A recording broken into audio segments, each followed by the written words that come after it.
2023 wasn't a good year for the Carolina Panthers, but I'm trying to make 2024 a better one for myself. Get started on your resolutions with Factor so you're ready for the new year.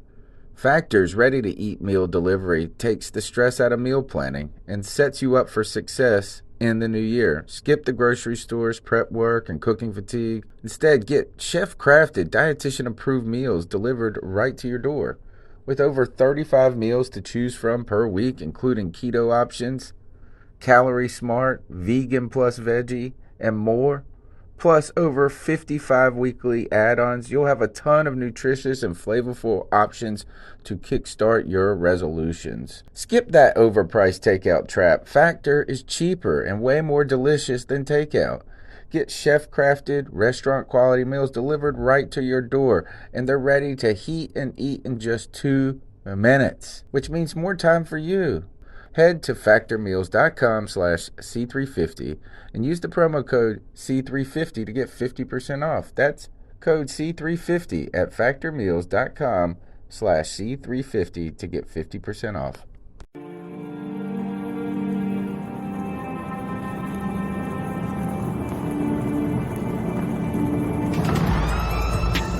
In a world where Carolina Panthers fans have an insatiable thirst for Panthers news and opinions, only one podcast roars ferociously. It's the C3 Panthers Podcast. Perfect. What's the deal, Panther fans? It's the C3 Panthers Podcast brought to you by CarolinaCatChronicles.com. My name's Tony Dunn. It's Tuesday night. It's 9 p.m. where we chop up the latest Panthers news and opinions from the fan perspective. We got a fun show tonight. The NFL draft is in our rear view, and we've got a roundtable recap of some of the top YouTubers in Panther Nation. So go ahead and smash that thumbs up button. Subscribe to the show. We're on all the podcast networks. And call in 252-228-5098. I'd like to welcome in my co-host, Cody Lashney. How you doing? Tony Dunn, I'm wonderful, man. We just had a tremendous Panthers draft. We've got a bunch of fantastic Panther personalities here to talk with us about it. And I'm pumped, man. And listen, you know what we always do. We're joined by the best Panther fans in all of YouTube. 89 J Stubbs, Joey the Blind Panther Esquivel, Nick Montiero, 10 Tizzy, Tar Heel Eel, Tony Dunn, all the usual suspects are in the building. You already know what it is. Ain't nothing to it but to do it, brother. Let's roll. Like normal, where live streams, nothing can go right in the live stream is I tried to restart my computer right before this sucker went down because it was bogging down and acting crippled. And it took 20 minutes to restart, and now it looks beautiful over here while I'm on my laptop. So hopefully we can navigate through this despite those technical difficulties. CK in the house. What's up, man? Just riding Dogecoin to the moon, my dude. Hey, what's it at right now? 61. It's at 57 cents. I bought in at 2 cents. Wow. Yeah. Well, man, before you know it, maybe you'll buy the Carolina Panthers for us. All right. We're gonna be talking about the NFL draft tonight. We've got some heavy hitters from YouTube, and we got some more, I'm pretty sure, that are going to be trickling in as we go. Let's start with the elder statesman, Pat Coltrane. What up, everybody? I see everybody giving your boy a shout out. I appreciate it. Tony, Cody, thank you for having your boy on. Oh, I forgot. What's up with your baby Bubba? All right. Welcome back, man. We're glad to have you. We're going to be talking about the draft, and we'll get your commentary. And be sure to check out Pat Coltrane. How can they find your work before we get into the show? You can hit me up on YouTube, Pat Coltrane, Facebook, facebook.com/Pat Coltrane, and Twitter @Pat Coltrane. All right, man. We got David from Panther Nation Podcast, man. Welcome back to the C3 Panthers Podcast. What's going on, Tony? What's going on, guys? I'm happy to be here, man. It's gonna be fun. So you guys were working hard over this draft, bro. Man, listen, I'll tell you a quick story about that. After we got the third round pick, I'm thinking to myself, good, we ain't gotta go on till the 5th round. We got 3 6th round picks. We'll do this real quick, get out of here. Fitterer was like, nah, I'm gonna go ahead and put a 4th round pick popping up in this piece. He said, nah, bro. We got Putting other in those plans YouTube this hours, year. man. Tell them where they can find the Panther Nation podcast.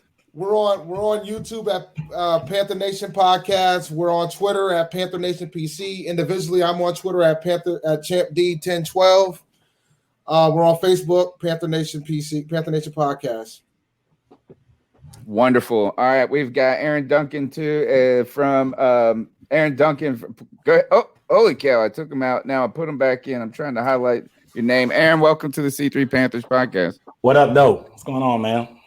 We've met before on some of the roundtables, had some good talks and discussions. I've seen that you've been optimistic about some of this draft class. Where can they find your commentary on YouTube and wherever else you put it out? You can find me everywhere at Dunk on Demand, except on YouTube. YouTube, I'm unnecessary bluntness. It's a mouthful. It's a handful. It's like unnecessary roughness. But it's an awesome name. Bluntness. I appreciate it. I put a lot of thought into it. I might have overthought it a little bit, but I appreciate that.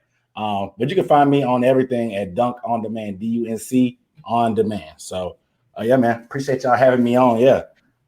All right, let's go ahead and jump into the discussion about this NFL draft. Is that it felt like we talked about it for years and years and years coming up. Each year that goes by, I become more and more fatigued by the draft buildup, by the mock drafts, by all the speculation, this and that. So I've been almost putting it out of my mind, letting you guys do the heavy work, the heavy lifting, and then I'll just check in and see what you guys are saying, form some opinions at the last second. And all of a sudden I open my eyes up and we're drafting. And I thought this draft, man, it's going to be wild. There's going to be so many quarterbacks taken. And then all of a sudden it became like the most vanilla draft after we took J.C. Horn. Your guys' initial reactions to this, our first pick and just overall draft. Go ahead and jump in there. So I'll just kind of start this thing and say, and I'm interested to hear if everybody agrees. I think Matt Rhule just bet his entire coaching tenure on Sam Darnold. And who knows whether or not that will pay off. But when Justin Fields is there at pick 8 and you decide to go corner, that's a bold move right there. What is it, and, Matt Rhule? Was that Matt Rhule? Well, and that's a good question. I kind of think it was. Because we know that, when he interviewed with the Jets, they had met on FaceTime for like 5 minutes or something. I don't know. I really do think that the coaching staff believes they can turn around Sam Darnold. And if that was the idea and if that's what we're set on, I'm loving this draft. I mean, I think we filled so many different needs. We did a fantastic job. Scott Fitterer did a bunch of trade backs, which is something that we're not used to. But man, if Sam Darnold isn't it, we might be living with passing on Justin Fields forever. So we'll see how it works out. Well, you're only going to live with passing with Justin Fields forever if you're assuming that Justin Fields is going to succeed in Chicago. And Chicago has a history of not exactly succeeding with quarterback that they receive. So I think we need to pump the brakes. I think Justin Fields is going to be a great quarterback in the NFL, but I don't know if he's going to be a great quarterback in the NFL with the Chicago Bears because they have to show me they can actually get a quarterback right. Now, that being said, I love the draft. I called that we were going to take a corner. I picked the wrong corner, but I figured that Sewell wasn't going to be there. I never thought a quarterback was an option.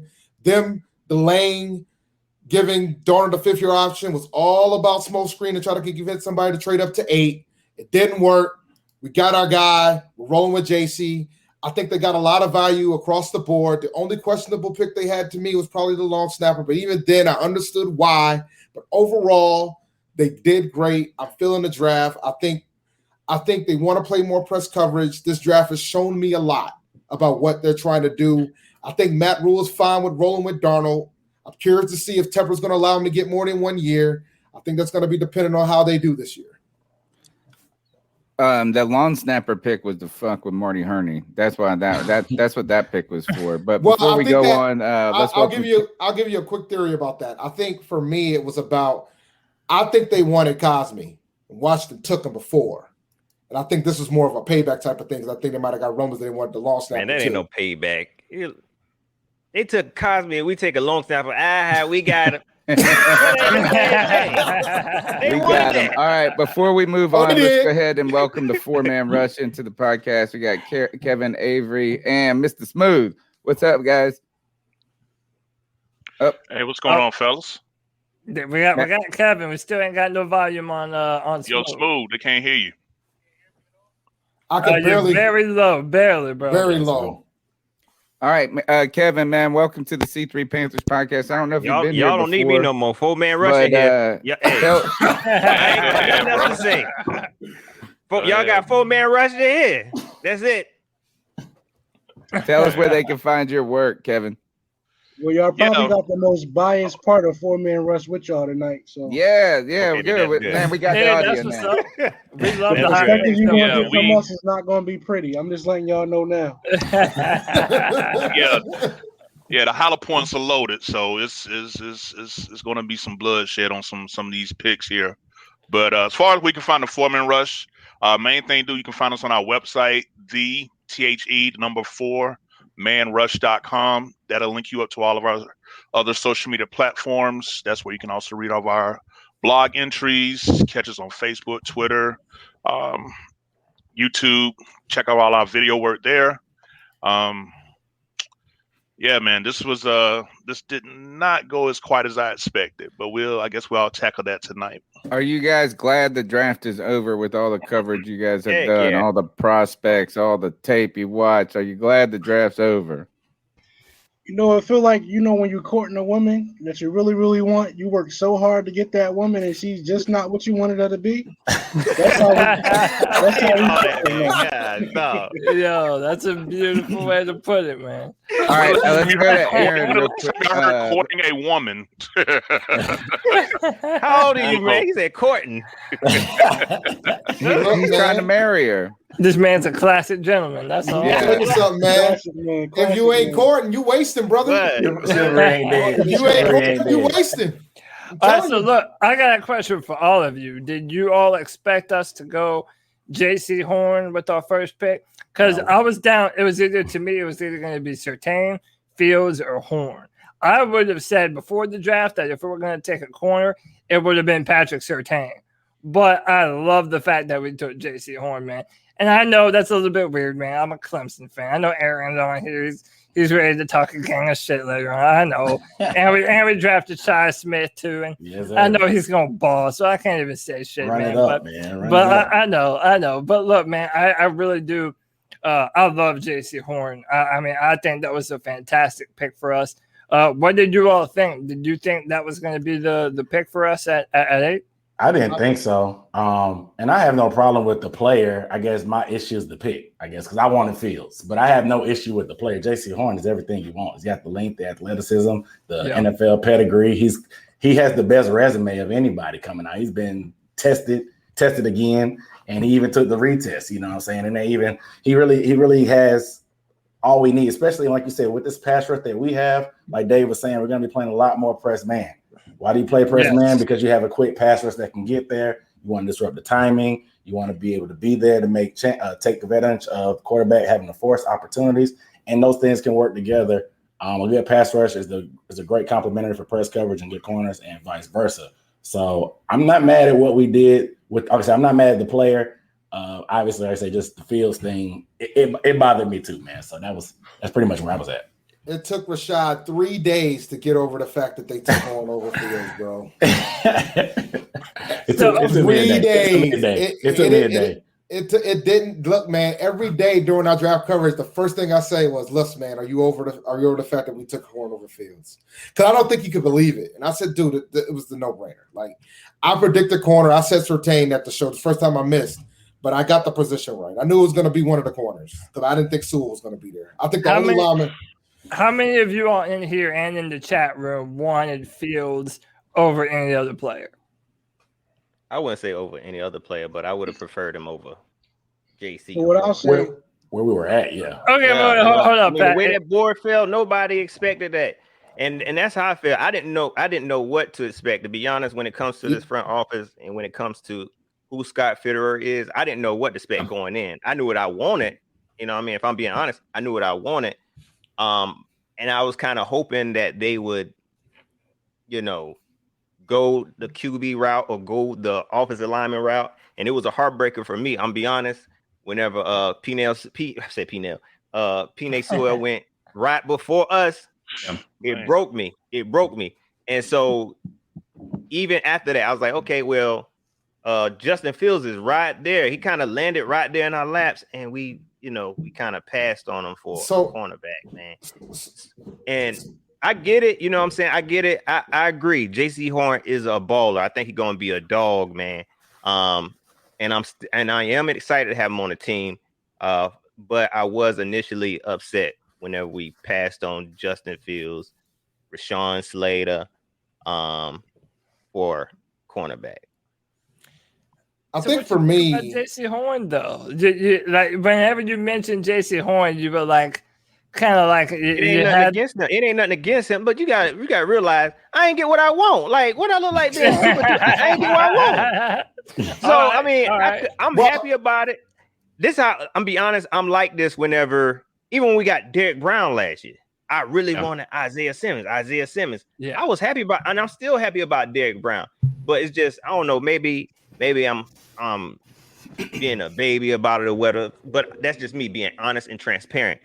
I'm pretty sure JC Horn is gonna ball out and he's gonna grow on me, and I'm excited about it. Even when I watch you seen a little workout video he did today.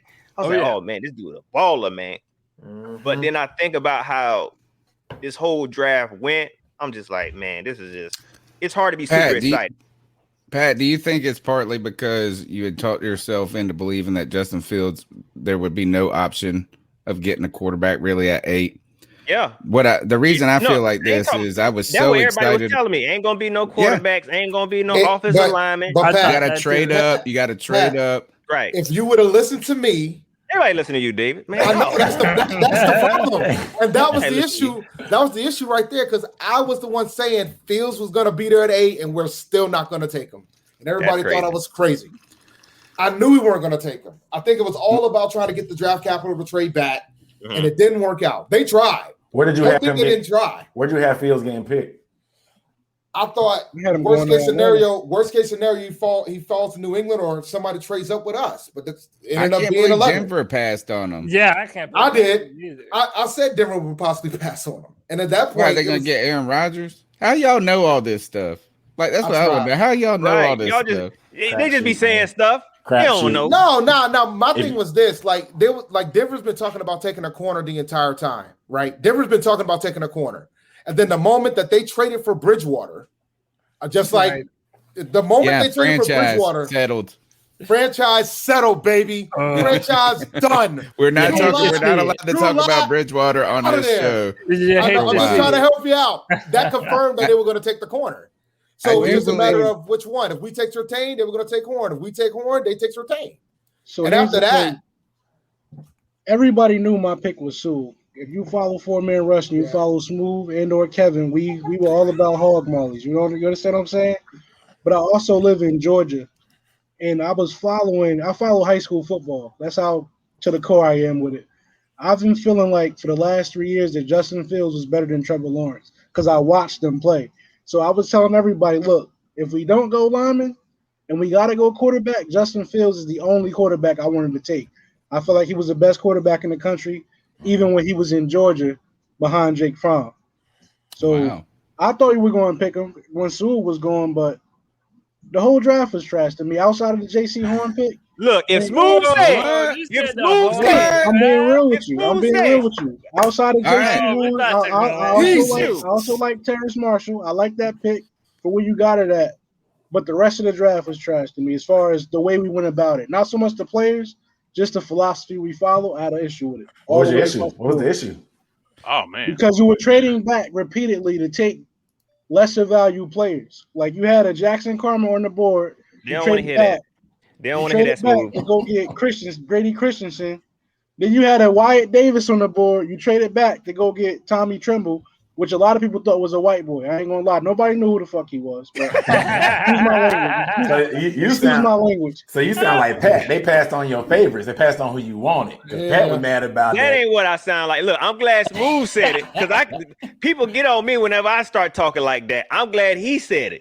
But I ain't upset about it. I ain't gonna say the draft was trash. That ain't what I'm saying. I didn't get what I want, but I'm not totally against this draft. I'm not totally against the players we picked up. I just felt like we could have did a better job at picking up valuable players. We're gonna see though. That's all we can do. We had an issue in the offensive line for the last several years. You had a draft where you had an opportunity to address that, but you started taking long snappers. I don't get it. Like it don't make sense to me. It's not like the players that we needed weren't in reach. They were right there on the board for us, and we trade back to go get a long snap. I'm good. But can't I make the argument that we filled more holes this way than we would have otherwise? Like, I mean, look at Deontay Brown in the 6th round. Like, look. If it wasn't for weight concerns and they were afraid my man was pushing 400 pounds, like that guy is a 2nd round pick, bro. Deontay Brown didn't let a single sack at Alabama. And when you look at, again, Tommy Tremble at Notre Dame, they didn't ask him to play receiver a lot at the tight end position. So you're kind of projecting with a lot of these picks, but you do see the value and I think what they're trying to build. So, I see the depth, and I'm not going to lie, man. I like the depth, especially if Sam Darnold can turn it around. Man, I think we filled so many holes with some talent. You get blocking tight ends on day 3. I'm sorry, but you can continue. But here's my thing. Here's my thing. Like, I think this draft shows the image that Matt Rhule wants. Like, we've been talking about what image Matt Rhule had from that standpoint as a coach and what type of team he's trying to build. And I think this draft kind of showed that. This draft shows that he wants to play some tough, physical defense next year. And he wants to run the ball way more than he has been. And the picks kind of showed that. Now, I do agree that we picked 2 receivers. We picked 2 receivers. No, but we also picked a tight end that can play. That's pretty much a halfback that can play fullback, can play tight end. We did get 2 linemen, and we grabbed one from undrafted free agency, which a guy that should have been drafted. But that's a whole different discussion for another day. I put my theory on the board of why that didn't happen. David Moore should have been drafted, and we know why. And we know exactly why. Yeah, speak on it. You mean you talking about David Moore from Grambling? Okay, yeah. Not a single player from an HBCU was drafted this year. So all I'm going to say is this: and I said it on my show, and I'll say it here. There's a lot of Clemson fans in these streets. There's a lot of South Carolina Gamecock fans in these streets, but there's only one school that has more Hall of Famers in that state, and that's South Carolina State. They have more NFL Hall of Famers than both of those schools. And they ain't out here drafting in these streets. Because they want to put Sterling Sharp in the Hall of Fame. Let me tell you something. These HBCU schools got some really good talent. There's a couple folks that should have been drafted. Brian Mills from North Carolina Central should have been drafted. Period. David Moore from Grambling should have been drafted. Period. But it kind of worked out for us because we got David Moore, so I'm happy. And I think Trent Scott being on the roster helped too because he went to Grambling as well. Right. And if I could just interject real quickly, as far as the whole thing, with Cody speaking on, we got a lot of holes filled. Let me ask you guys this: if you needed $2, would you rather have 20 dimes or 8 quarters? Because my reason for saying it is we chose quantity over quality. You talking about running the game? You don't think Chris McCaffrey would have liked running behind Carmen Jackson and Wyatt Davis, along with the Moulton, along with the David Moore, along with the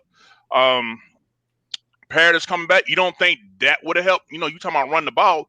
That's what you need to run the ball. When you look at the other teams, like I don't know if you guys look at the Kansas City Chiefs offensive line now. Look at Baltimore. Look at the Detroit Lions, bro. I was getting that. Look at the Baltimore Ravens offensive line right now. These guys spent quality picks addressing their offensive line. They committed to fixing the offensive line. We're not showing no type of commitment when it comes to fixing this offensive line, and people don't see that. We've been doing that year after year. Never had one. But you got to remember, ever had a commit. This is the same kind of story when it comes to offensive line. But the problem. Let me wrap up by saying this, fellas. This draft was all about the RAS, the relative athletic score. That's what it felt about, because we was even talking about it when we was having our watch party. which player has the highest RAS score that's left, that's who you're going to be taking. I'd be damned if it wasn't two of the players that had two of the highest RAS scores. Yo. Now, y'all talking about this Brady Christensen? Like bruh. They run to the PFF. Tell me Will you let a 250-pound defensive end from University of Texas San Antonio own you? I mean, own you. Now, I know they got that stat. Oh, he only gave up 1 set. Nah, that boy gave up more pressures than, man. He's only charted as giving up 3 pressures and his entire BYU. I'll give you the perspective. We the hog molly specialists. If you go ahead and watch the film, you can go to the Coastal Carolina game. He doesn't stand out on tape. He's very average. Definitely gave up a big pressure. I don't know if they recorded that, but he hasn't blocked anybody. Honestly, I feel like some of our 4-man rush brothers were the defensive ends out there trying to get to the quarterback for him. He don't block anybody. When you put him against real competition, he's just like his quarterback. If y'all look at Zach Wilson against real competition, guy's not solid, man. I don't see the value in that. For where you got him at, cool, 3rd round. Right. But you should have went and got a starter ahead of time. You had an opportunity to go get day 1 starters, and you chose to trade back and take the scrap. For a project that you're hoping, and people saying, well, he could play guard too. What? Really? No. Well, I mean, people were saying that about Slater, because we had that whole argument during the last roundtable that we did. But what it ultimately boils down to is that you got to remember who your GM is. Scott Fitterer came from Seattle, a franchise that never tried to protect Russell Wilson. So you got to take that into account too. That's where he came to, Carolina, a franchise that has never tried to protect their quarterback either. Welcome home, Scott Fitterer. Match made in heaven. That there's rumors going around that there were several people in that war room that were upset. Tell it. Yeah, that were upset that we didn't address that offensive line like we supposed to. All right, this is an interesting point because I was fixated on Justin because I'm like a novice. I'm just a fan watching, right? You know, like I kind of watch them. I ain't going to say I scouted this person. I watched their YouTube highlights. That's what I did. So, I mean, I'm watching this draft unfold, and I had thought that 2 months ago, I thought that a quarterback would have been impossible to get without trading up, right? And then all of a sudden, Justin Fields becomes the one that slips. So this is kind of what I was fixated on. But after we didn't pick Justin Fields, we picked J.C. Horn. I was sitting there thinking, and I think this is really dovetailing to y'all's conversation, is what if Fields won't there? We still didn't pick the offensive tackle first, right? Why is it that how are we going to put this offensive line together? Does that mean that they believe they're going to recapture something with Cam Irvin? Because that's who I think slated to start left tackle right now. That's who slated. I don't think he's going to win it, though. Just my personal opinion. I don't think he's going to win it. You don't think Christensen's going to win it? I don't think Christensen's going to win it either. I think Trent Scott's going to probably end up winning it. He might not win it, but I bet you he would win it faster than Greg Little would. I don't think Greg Little's going to make the team. I don't think Greg Little's going to make the team. Yeah, him and Ian Thomas, their future on life support right now. Let me tell you something now. Man, how did Ian Thomas fall from grace? We're not going to really answer. That's a rhetorical question. Grace? He had a grace? He got thrown in the fire that first season, everybody thought, man, I was told he was going to be this greatest thing ever. All right, let me ask you guys this. Let's try to take. It's like everybody looking at all these draft picks just because they knew, they feel like they're the next best thing, but you just never know. I like what 4-man rush is saying, or at least you guys are being like the contrarians to the draft nuts, because all I've heard is how great the execution of this draft was by the Carolina Panthers from the kind of draft, what I call the Twitter draft heads, right? But y'all are draft heads, so I can't even call I can't stereotype all of y'all, but they're like this is the idea is volume picks are good because they think that you're not going to hit picks a lot. So the idea of they continue to use this analogy of darts on a dartboard. Like it's better to have more darts to try to hit a target rather than really trying to hit these numbers as hard as you can. So I would ask you guys this, and we'll kind of, whoever wants to start can start. Rate this draft on 3 qualities. All right. The quality is need, is the first rating, 1 to 5, or however you want to say it. Upside, 1 to 5, and execution, 1 to 5. Right. So let's talk about that. Is because all right, who wants to start? Because need, we've already talked about it. Offensive line. Some people don't believe we adequately addressed this early enough. Need, I'll give it a 4. You say 1 to 5? I'll give it a 4. Because I think I'll give it a 4. Like I think the one of the other big things that came out of this draft was the fact that we paid off the Sam Darnold trade. Yeah. Which was a good thing. But I'll give it a 4. I think they could have done better on the line side. But the thing is I'm conflicted because I can't be mad at what they did. Because I know because I see what they're trying to do. They're trying to get rid of all the Hurney players. I see it. Wow. I see it. That's why I think Ian and Greg Little is out of there. I see it. And JJ too. He's out of there as well. I see it. Yeah. I see it. When you draft a long snapper, he's out. Your days are numbered, bro. Your days Out are of there. numbered. Well, he was gonna make like $800,000 or something like that. No, $980,000 is a non-guaranteed contract. Done. Which, by the way, is it like what is the league the vet minimum? I mean, I'm surprised it's that like low. 454 or 554 Yeah, or something they like got to that. double that. Yeah, shit no, for no, these they- guys. they're And inflation. paying Have they not heard the inflation has been going up? If you make it $500,000, it's a loss now. They're paying JJ Jansen a premium to be a loss. regardless of the value of the dollar. Oh, he living My thing good. is, how you gonna be mad? How you gonna have problems with a guy that's only had one bad snap since 2009? Like, what's the issue? Oh, you so good so long. We need to. What competition? He's the longest tenured Panther, isn't he? I mean, think about it. His last bad snap was the game at New York in 2010.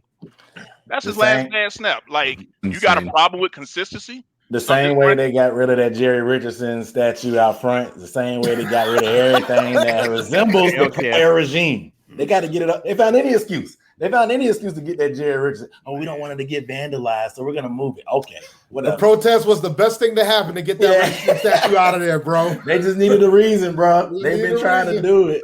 They just needed a reason, man. I give it a 4, though. I guess I said it before. I thought we could upgrade it. I mean, the draft is just going to be for upgrades. I think they did something at every position to address it. It may not be the long-term answer. So I didn't think we had any like screaming needs, which put us in position. And I mean, they did what they said they were going to do. They said they were going to address every position that they thought we needed in free agency and then use the draft to take the best player available. They also said that they believe in playing the numbers game when it comes to draft. I think I read a stat about the Ravens being the best drafting team over the past 5 years. They asked the GM why. He said, because we had more picks than anybody. I mean, it's a crapshoot.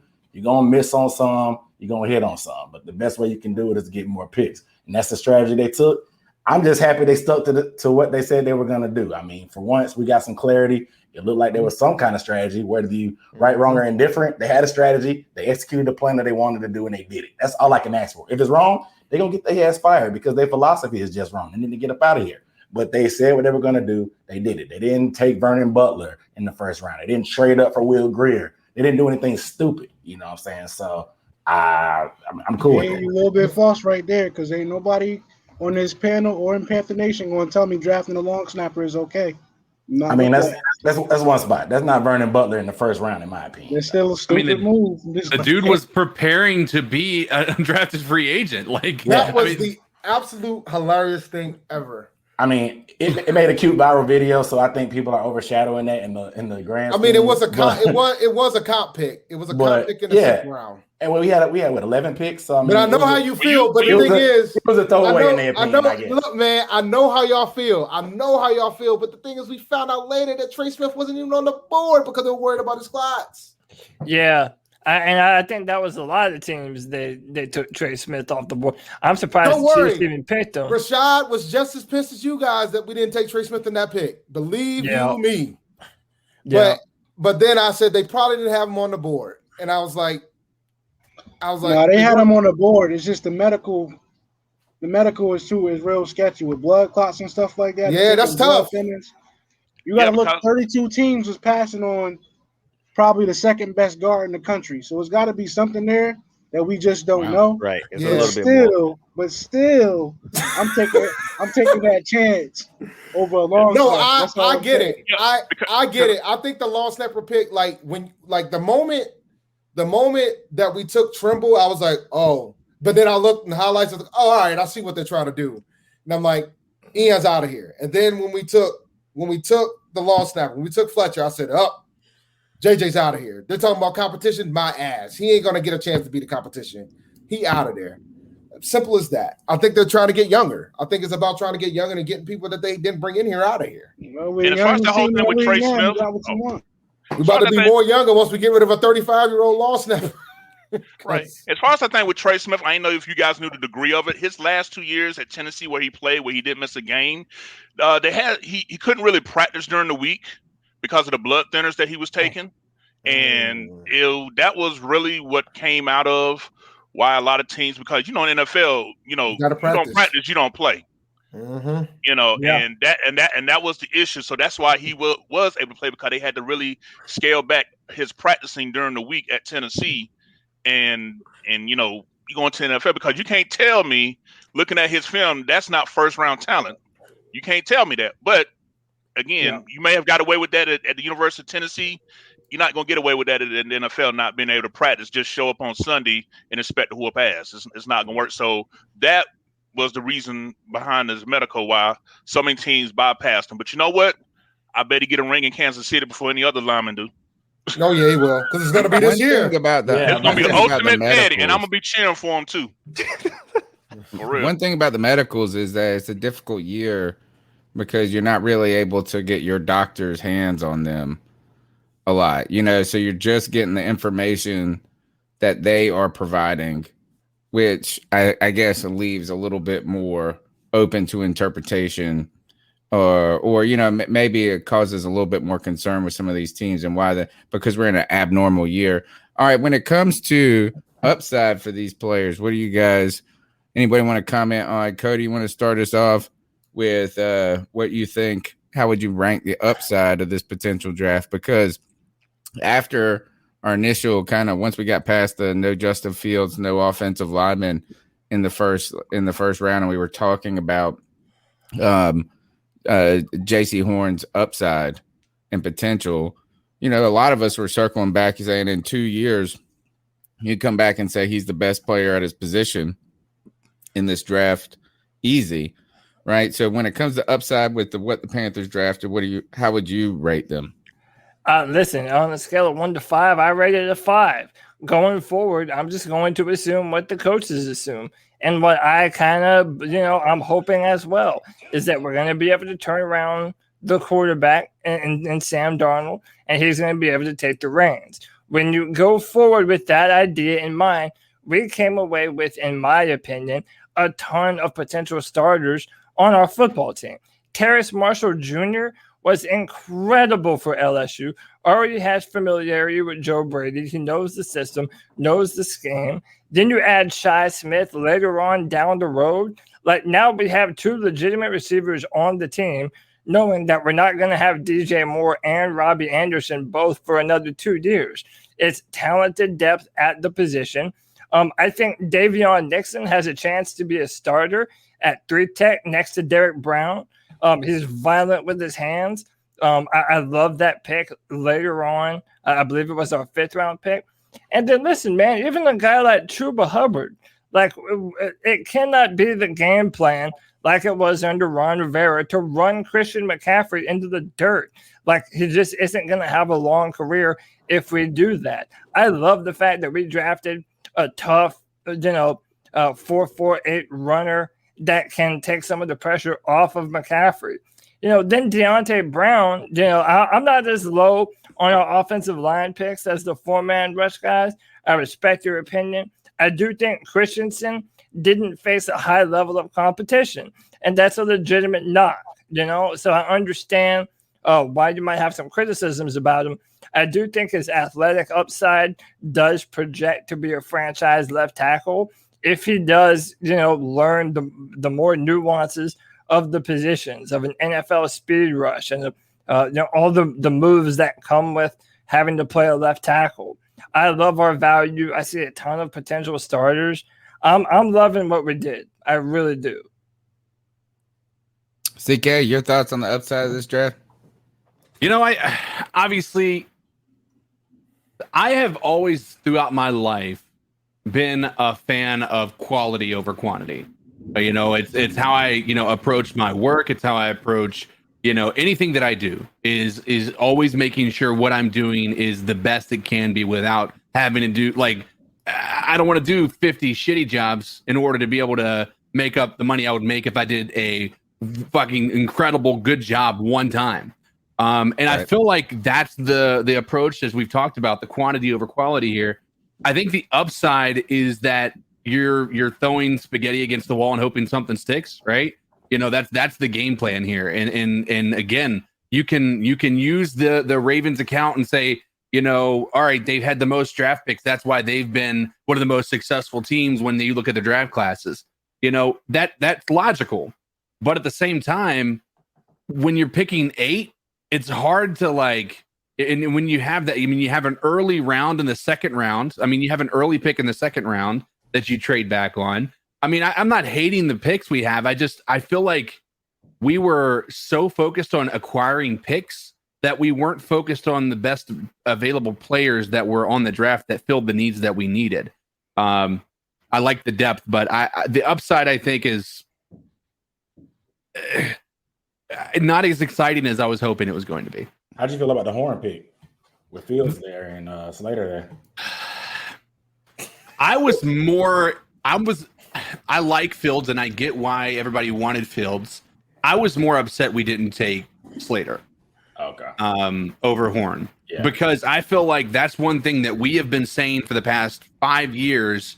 We want our offensive line built up. We're picking in the top 10. And yeah, Sewell to Slater, there's a drop off, right? You are getting that, but you're still getting the number 2 left tackle in the draft. And that's not something we can say we've had since, even in the top 5 left tackles in the draft since we drafted Gross. And that's been 15 years. What? I mean, I wish that they would have maintained the reality that they said that. I mean, now I could be wrong, but I feel like I believe them saying at one point that they want to build the wall, that it's about building, building from the trenches, and then everything else kind of goes with that. But I don't feel like I saw that. I mean, they got a little bit of, depth on those, but I don't know that I see anybody that's going to be, or at least at the current moment, that's going to be able to flip this offensive line into a top tier offensive line. I think Sam Darnold's in for a rough year if things sit the way that I think it's going to sit. I felt like I was that kind of wild fan that just needed to, because I have not been a big fan of Teddy Bridgewater throughout the whole process. And, and I was such a giant fan of Cam prior to the Teddy Bridgewater experience. So we all know the emotions that go with this. I felt like I was the kind of fan that's sitting there, that's the wackadoo fan, wanting, crying, like claiming, let's get the quarterback, what it takes. And then we didn't do that. And then we didn't even do the most reasonable thing, which is pick the offensive lineman. But then all the draft heads tell me this is going to be the greatest thing ever. And look, isn't it the funny part about this is, like, if we would have made this pick 3 years ago, we would have been all jumping up and down. Yeah. You know what I'm saying? Like, there's a certain time that this pick would have been the greatest thing ever for us. And we'd be like, we finally got a corner. That's the top of the line. We ain't trying to get James Bradbury to be the best cornerback ever in the history of the world. And then starting him and Sanchez. Remember that year we did all 3. This was a wild year for trading back. Dave Gettleman has never traded back in his history of being a GM, and he got the trade back fever along with Carolina. Pat, speaking of trading back, if you're going to rank this draft on execution, because we have been told, and we've been debating this on our show for many years now, probably since the beginning of the show, is whether or not Marty Hurney was any good at his job, right? And half the time he's great at his job, we would say he's like the only time he's great at his job is in picking in the first round, and then everything else he was terrible at. And then we've been begging for an improvement in the front office and vision. Aaron said this earlier, is that at least we saw a plan, whether or not we agree with the plan. What do you think about the execution of this draft? There was a lot of movement for this team. They were throwing a lot of darts to the dartboard. Yeah, it's going to be hard for me to judge. I need to see how these players work out. I'm like everybody. It's cool that we did, all that trading back just to gain players that they say are still valuable players. As far as the execution, I don't totally agree with it. Like I said, only time would tell.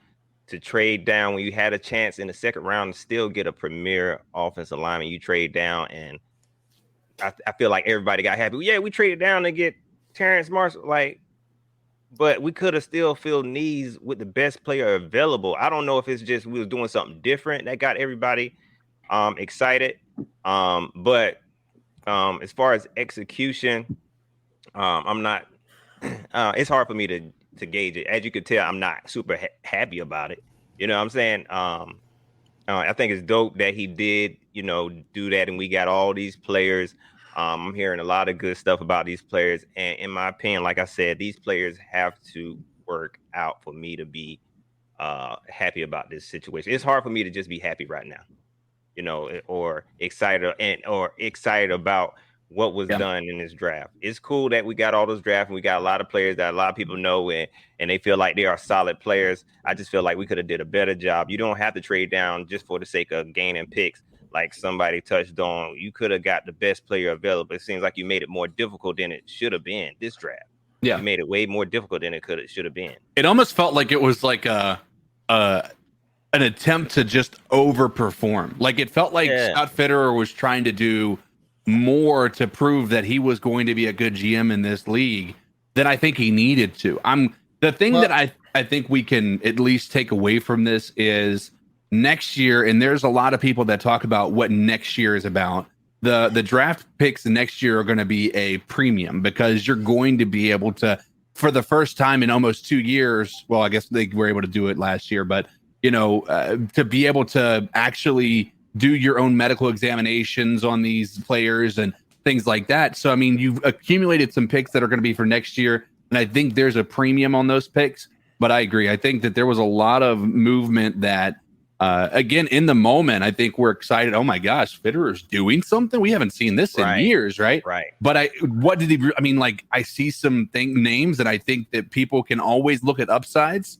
But there's a reason that they're 4th round picks. There's a reason they're 6th round picks. It's that they're not likely to be star players in this league. But I think we're looking at this the wrong way too, right? Like I know there's portions of the fan base that feel like they didn't get the people that they wanted, right? Mm-hmm. But I think it's also about what did they have on their board.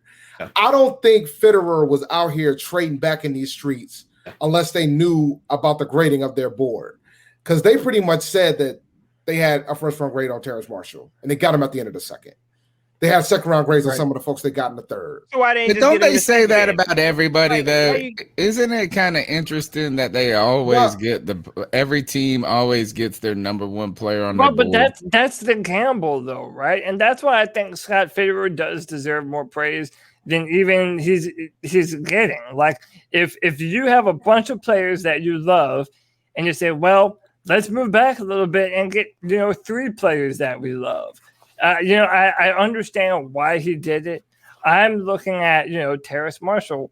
If you look at what he did at LSU and Joe Brady's offense, and in 2019 he actually was hurt, and apparently he was the best receiver on the team before he got hurt. This is what I have a brother who's an LSU fan. I'm just relating to you what he told to me. So he does have a tremendous upside.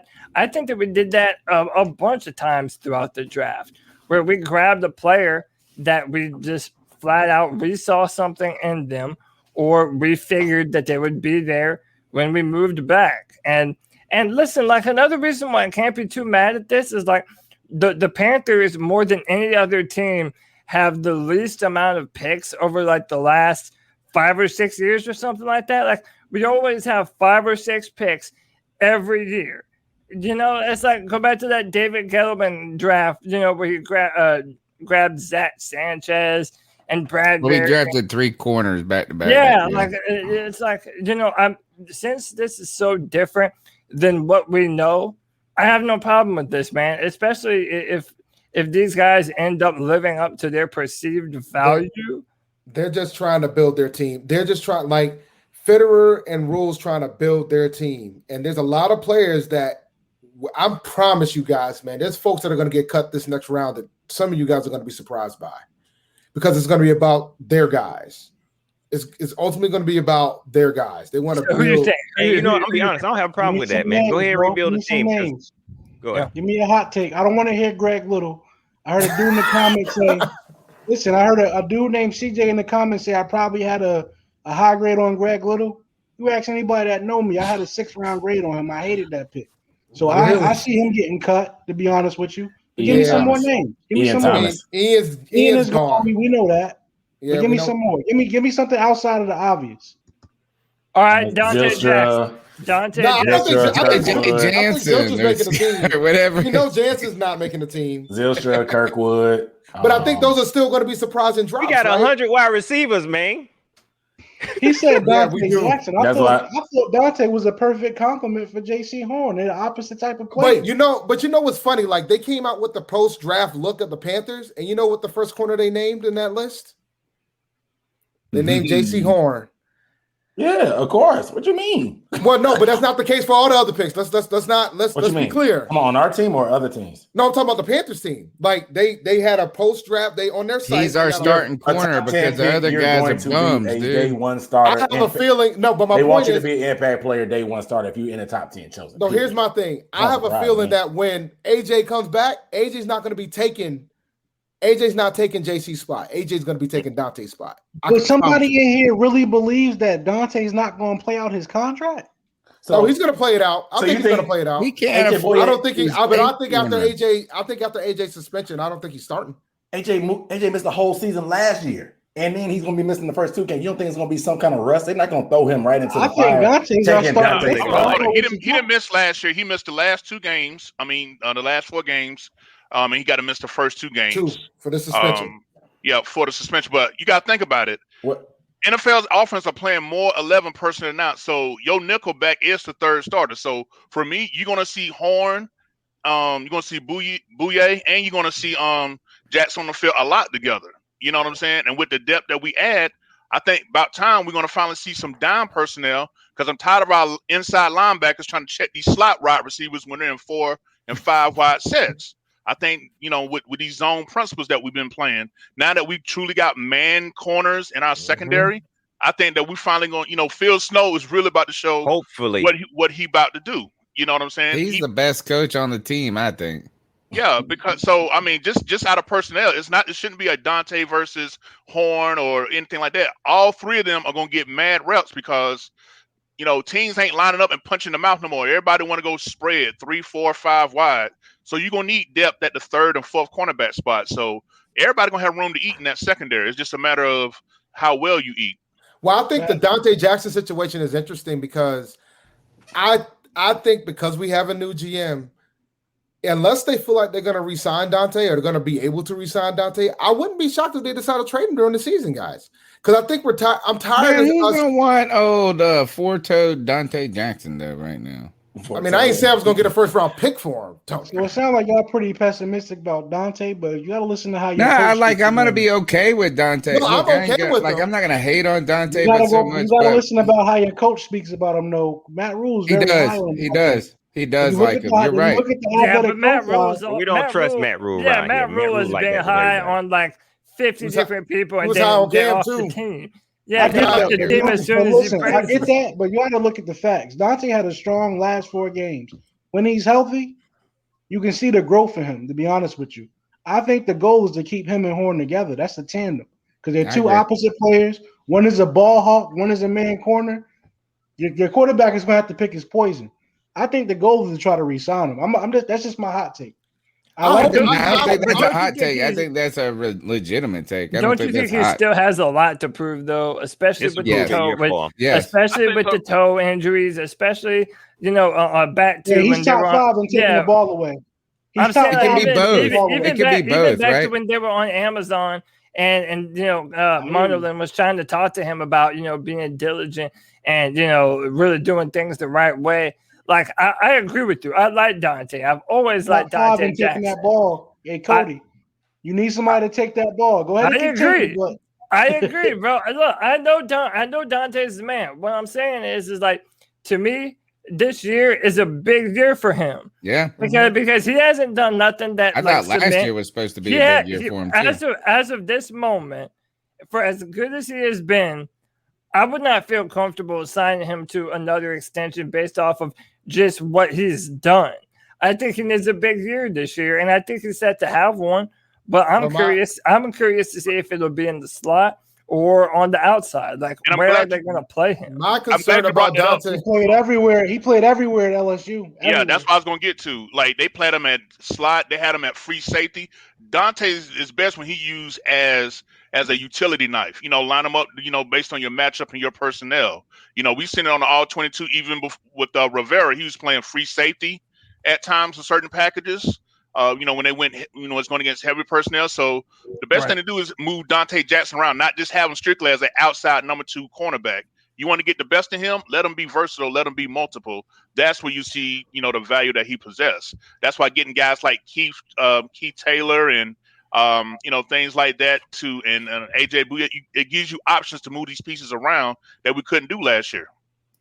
Well, no, by necessity, we needed more depth at this position. By necessity, is that is that we're all hoping that Dante Jackson can fulfill the potential, but the injuries are becoming a part of it, and you have to get a roster that can compete each and every week, and you hope Dante is. I think you're right. Matt Rhule has spoken very fondly of Dante. I think Dante Jackson's a type of player that Matt Rhule likes, almost like a type of personality he likes, where he can get more out of him than maybe a Ron Rivera could.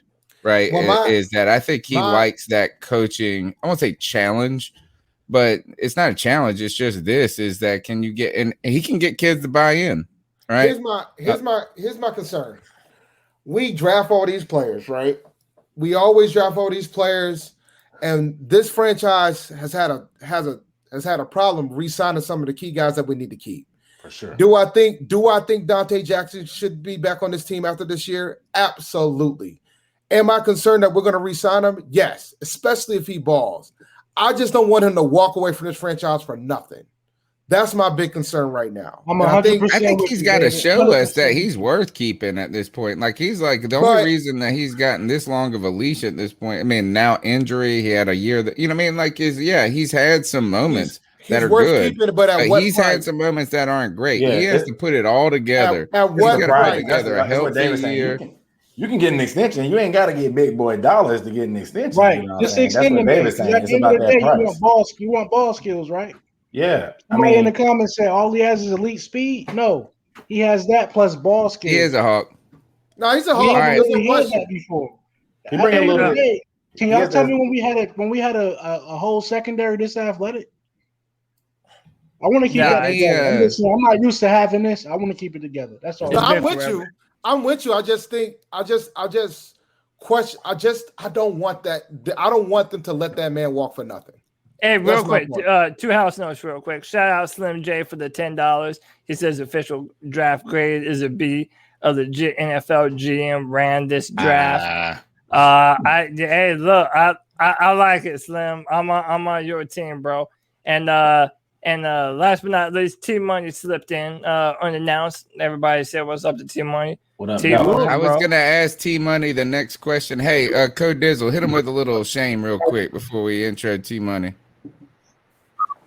Right now, we need every one of you to hit that like button.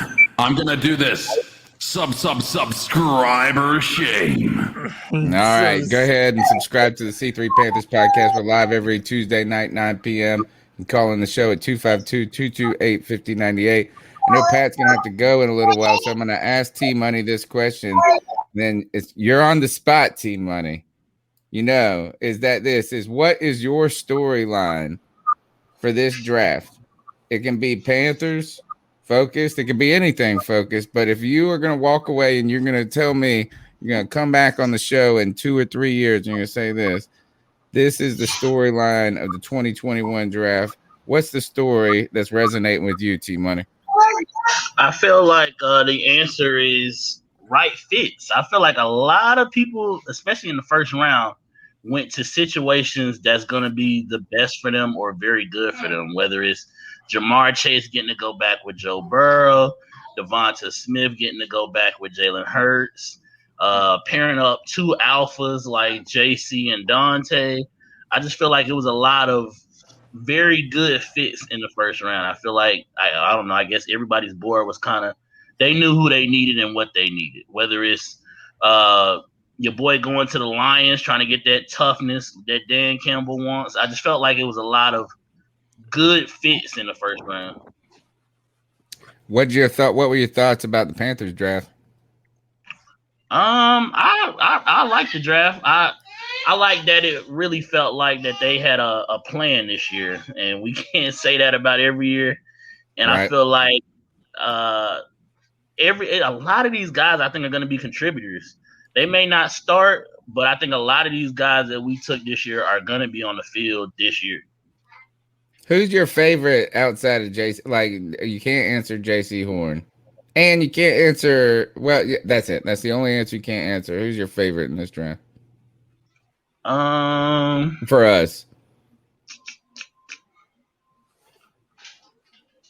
I think he's going to be better than advertised. The left tackle we got from BYU. I know a lot of people was kind of sleep on him. The four-man rush crew don't like him. I see his face is covered. I know. Take that message off. I got to see the face coverage. Take the comment down. Take the comment down immediately. Take the comment down. We can't see their face, Cody. I got to see the face. The face. I know the four-man rush guys was kind of hating on him, but they see. I think he's gonna start year one. I think he's gonna start year one. Year one? Maybe not game one, but at some point this year, I think he'll be our starting left tackle. Hey, T-Money. Hold on. T-Money, you would start day one because your competition is Greg Little. Stop it, bro. Well, when I said it the last Cam time, Irvin, dude, that's the guy that they brought in to start. I'm a Florida State fan. Your competition is Greg Little, my brother. It's not hard. Irvin ain't it? Well, when I said it the other day, y'all got mad at me, but I haven't given up on Greg Little. Maybe it's because I met him. He ain't gonna be on this roster, so you might as well go ahead and give up now. They have 16 offensive linemen. He's the softest football player in the NFL. There's 7 linemen that's gonna get the axe, and Greg Little is gonna be one of them. If we're supposed to believe in Cam Irvin and his good days is even farther away. At one point, Greg Little was seen as a top 10 pick. You want a bold prediction? We never believed in Greg Little from day one. I looked at the. No. You want a bold prediction? I was sicker when we drafted him. We're gonna have two. We're gonna have 2 starting offensive linemen from Grambling. That's my bold prediction for this show. I'm with that. We're gonna have 2. We're gonna have 2 starting offensive linemen from Grambling. Trent Scott and David Moore gonna be starting. Church, let me get the floor for a second because I want to answer this question about upside. Because we're talking about offensive linemen, I don't want to give the improper perspective about how 4-man rush feels. When we talk about Deontay Brown, we're big fans of Deontay Brown, but we just also are realists. So when it comes down to watching his play, he struggles getting to the second level. What we want more than anything else is we want Christian McCaffrey to get 4 yards upfield before he's touched. So when it comes to Deontay getting to these linebackers and getting to these safeties, that's where he struggles at the most, and that's our only concern. Outside of that, you want him to pull, you want him to trap, you want him to pass block, we're 100% on board. We had him getting drafted in the 3rd round. So to get him where we got him, that was a steal for us. But I got to critique everybody. I just don't like how he is on the 2nd and 3rd levels. That's it. So you think we're doing more gap than zone? Yeah. What you thinking we should do with him? And just to let y'all know, update on the weight. I didn't know if y'all found out. I didn't know if y'all found out about his weight. You know, when he was at the Senior Bowl, Deontay Brown was 360. Right before the draft, he got down to 324. So that man put in the work. He's dedicated. So I'm thinking that we're going to see much more improvement with his eventual athleticism to get to the second level. It's going to take time. But the fact that he decided to drop almost 40 pounds in 5 months, that shows me that that he knows what's up. So, and I think Rhule drafted him. I'm liking that. I think Rhule drafted him because of that too. I think Rhule being at the Senior Bowl was very advantageous to say the least, because there's a lot of guys he took. A lot of guys he took, he rolled with in the Senior Bowl, including David Moore. I'll give you my comparison. I don't know how much this guy would fit in today's style, but Deontay Brown reminds me of Larry Allen. Yeah. It's rumored that he was the strongest man on Alabama's football team. The way he mauls, the way he gets up under guys, he has a lot of Larry Allen traits. So we just gotta hope that's what he ended up being. But hey, we got to talk about this. Did anybody figure out how old this man is yet? Because I think he's 27. He got to be 27. No. I did the background check. He's 27, bro. Bro, let me feel. Well, nobody can really find out this dude's age, bro. Really, let me fill in that. Tony because I know Tony doesn't know what we're talking about. Is this the guy that has two players with the same name? The guard that we drafted, Deontay Brown. Nobody can find out how old this man is. Like, it doesn't matter where you look. You cannot find a birthday for this man. Did y'all ask him? He ain't got a birth certificate, dude. He ain't got a birth certificate. Do you remember that kid that was this was probably this is like 20 years ago, 25. There was a Little League World Series and they took away the championship from this team because the kid had picture, right? Or something like that. Yeah, that picture, and he is like 17 years old playing. And he was from like Puerto Rico, and nobody knew what his age was. And they were like, "He's 12." Nah, he wasn't 12 at all. Yeah. Hey, do y'all think it was a coincidence? I'm sorry. Y'all think it was a coincidence that Senior Bowl that Matt Rhule actually had more. Also taking reps at center. I think he's going to be the eventual placement to Paradis. Yep. Yeah, I would love that, man. I would really love that. I mean, and let's be real, like Matt Paradis is only as good as the guards next to him. Like when he has some serviceable guards next to him, he grades really high. But man, like he hasn't been overly impressive. I don't think he lived up to the contract that we signed him for, if I'm being honest. So I would love if we have his eventual replacement on our roster. And look, another person I've been dying to talk about, man, Shi Smith. And bro, Aaron, come on, you got to talk to me, man. We drafted 2 South Carolina guys. Listen, I really like Shi Smith. Man, I think his route running was one of the better. He's one of the better route runners in this entire draft. This is another guy we got to see a ton at the Senior Bowl. Like, do we really think this guy could be a legitimate player for us? Because I'm thinking so. I mean, he's going to have to get in where he fit in. Obviously, this receiver room is very crowded. Let's just be frank. We got some dogs in there, so we got some competition. That's the worst case scenario. We came out this draft with competition. Competition usually brings out the best in some people and the worst in others. So it's going to separate the boys from the men. Regardless, of course, I have a soft spot for Shi and JC. Obviously, they're Gamecocks, but I mean, Shi. He's got some speed. He can make some plays in the slot. We'll see what happens. I'm hoping there's a spot on the team for him. We'll see. But don't sound like a whole lot of confidence. You watch this man be real. Yeah, bro. This receiver room is crowded, bro. We got 100 receivers. Well, I'll give him a little bit more confident vote. I feel there's 6 like of them. He's going to be one of the 6.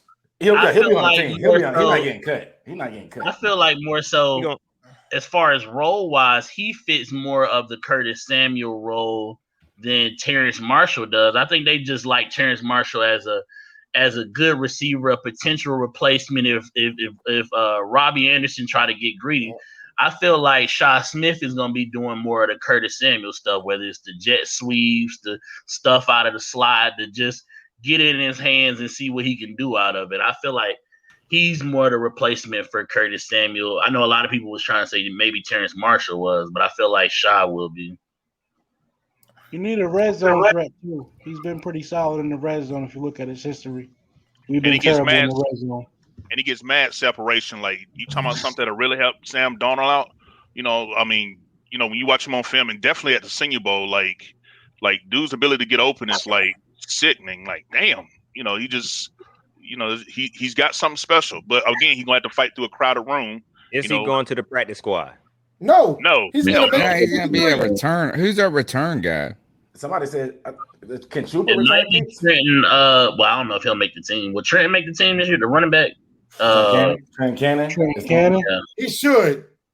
For returning, yeah, he should definitely be. He's gonna have to. He's gonna be on. So, Trent Cannon. Who else? Rodney Smith, Chuba Hubbard, C-Mac, Bonafide. But my question for the panel: why you have to Belafonte. talk about Tommy Tremble? Like, I just want to. What's the hype about? Somebody tell me. All right, hey man, I'll tell you, dude. Look. I think he's solid. I watched some games on. He looks solid. But you know what? The reason why I'm asking is because his skill set tells me day 3. I need y'all to convince me why he had to go day 2. Yeah, everybody talking about upside. I don't know. Yeah, this is 100% an upside pick, man. Like, I know he wasn't targeted a lot at Notre Dame, but y'all mentioned blocking on the second level and running for Christian McCaffrey. Like, bro, this dude, especially in the run game, is going to be Christian McCaffrey's best friend, man. And then on top of that, man, whenever you see someone run on film and you can just tell that they're fast and they're athletic, bro, Tommy Tremble is that kind of a player. Notre Dame just didn't get him involved in the passing game very often. And I think that was a scheme thing more than a him not being able to do it kind of thing. So I think he has tremendous upside. We haven't seen what he can do yet in the receiving department. I think it'll be a lot more than what we saw at Notre Dame. And, dude, that guy is mean, man. Like, there's a reason they're comparing him to Kittle. Now, obviously, that's a very lofty comparison, but my man's nasty, dude. My man's looking to put you in the dirt, aggressive run blocker. I mean, again, I can't sell you on the value. If everybody had him ranked low, then I don't know what to tell you. I just have his skill set, not him particularly, just his skill set. Well, like first of all, I think he replaces 2 birds with 1 stone. Man hurts an armor. I got you. Together. But I think a lot of people was saying his upside, and I did hear more than one person compare him to George Kittle as that. Maybe you didn't see him catching the ball enough in college, but once he get to the pros, he's gonna look better because you're gonna give him more opportunities. And he did an interview, I think, with the guys at Draft Network where he was talking about that, about how he definitely feels like he can catch the ball more. It's just that Notre Dame asked him to do what they asked him to do, which was to run block for their tremendous running game, and that's how they was getting wins. So I like somebody like that anyway, who's going to be down with whatever the team asked him to do, instead of the biggest problem with a lot of tight ends now is they feel like they too cute to block. I feel you. So he's telling you that he can do more in the passing game. He's telling you that. But as a person like me, I'm looking at the metrics. He's had more drops than touchdowns. So I don't view him as ever being a pass catching target. I just think that they're looking at the upside. So what do you think? Yeah, that's pretty. You shouldn't do that to somebody. And how did that make you feel? I'm just saying. So look, you got more drops than touchdowns. That's all I'm saying. So look, I got a good question, and I'll start with Pat because I know he's about to fall asleep, man. Pat, I was gonna say Pat's gotta get out of here. Hey, bro, it's way past bedtime. So exactly. People got to work. Y'all ain't got no jobs, man. Yeah, bro. So you gotta work, man. Y'all want to sit there and talk about the daggone. Go ahead. I'm getting my shot tomorrow, man. I ain't going to work tomorrow. Might not go to work Thursday either. Let me pose this question to all of y'all, man. Why got no job? Give me your favorite. I know you got a job. Give me your favorite player in the draft. And give me your least favorite player in the draft. And by the way, none of you can name the long snapper as your least favorite. Well, then we can't play this game. You can't be making up the rules as we go. No, I can't be out here. The rules. I can't troll. Is that what I'm saying? That's what I'm hearing. And I can't say JC is my favorite player, right? I'll go first real quick. Okay, go ahead. I got Deontay Brown as my favorite. Right. Just to knock off the narrative that we didn't like him. Right. I think there's a tremendous upside, and my least favorite pick was Brady Christensen. More than the long snapper? Whoa! You said you can't use the long snapper. You said we can't use the long snapper. Oh, okay, all right. You said we can't use the long snapper. All right. I just feel like I mean, if he was drafted in the first round, we could say bust. So we're not going to use bust, but I'm not a fan of Brady Christensen. I'm sorry. All right. Y'all gonna stop hating on that, man. Tim Money, who's your favorite? Who's your least favorite? Again, just because everybody hating on him, I would say my favorite is Brady. And least favorite, David and Rashad, kind of, because I was in there with them during the draft. Only because I'm not sure if we're gonna use them. I guess I would have to say Chuba. Okay, so you're not high on Chuba. Not as far as him as a talent or him as a player. It's just, Y'all know the deal. Can we convince CMC? We never use anybody else. Can we convince CMC just to get off the field for a couple plays? It's not even that. It's an offensive No. coordinator. It's every offensive coordinator just cannot resist the temptation to having Christian McCaffrey in on every play. They're just like, all right, I know I'm supposed to protect them, but I just got to use them. One aspect I agree with Rashad about that pick is if you're not going to be willing to get that man 10 touches, it was a wasted pick. Period. Okay. Period. Like I'm walking into that pick saying you're going to give him 10 touches a game. You mean like Scarlett? Like how we drafted Scarlett at like the 4th and we didn't even let him get a hat? Yeah. Can we compromise at 5 touches?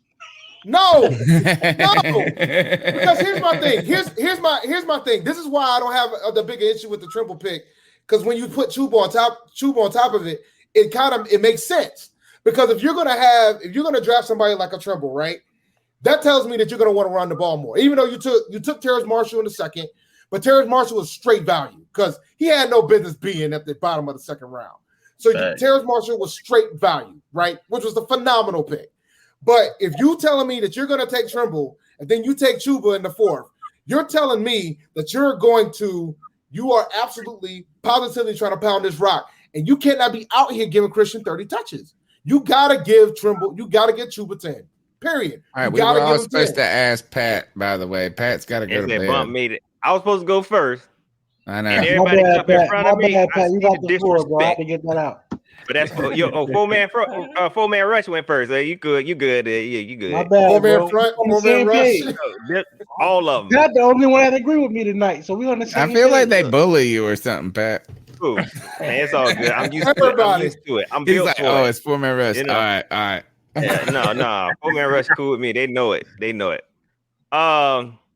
My favorite, man, it's hard to say, right? Or you could even do what your storyline is. You tell us what you want to leave on the show. I do the favorite, and I can't use JC Horn because I really like that pick, even though it wasn't a pick. That's probably the most. I thought the Deontay Brown pick was pretty dope, man. We addressed what I really wanted to address, even though we did go with Brady Christensen first. I just didn't like that pick because all of a sudden we pick up Brady Christensen and he turned out to be the best offensive lineman in the world. And I'm like, what? Nobody talking about him, but I feel like the Panther fans are being sold something. But it's all good.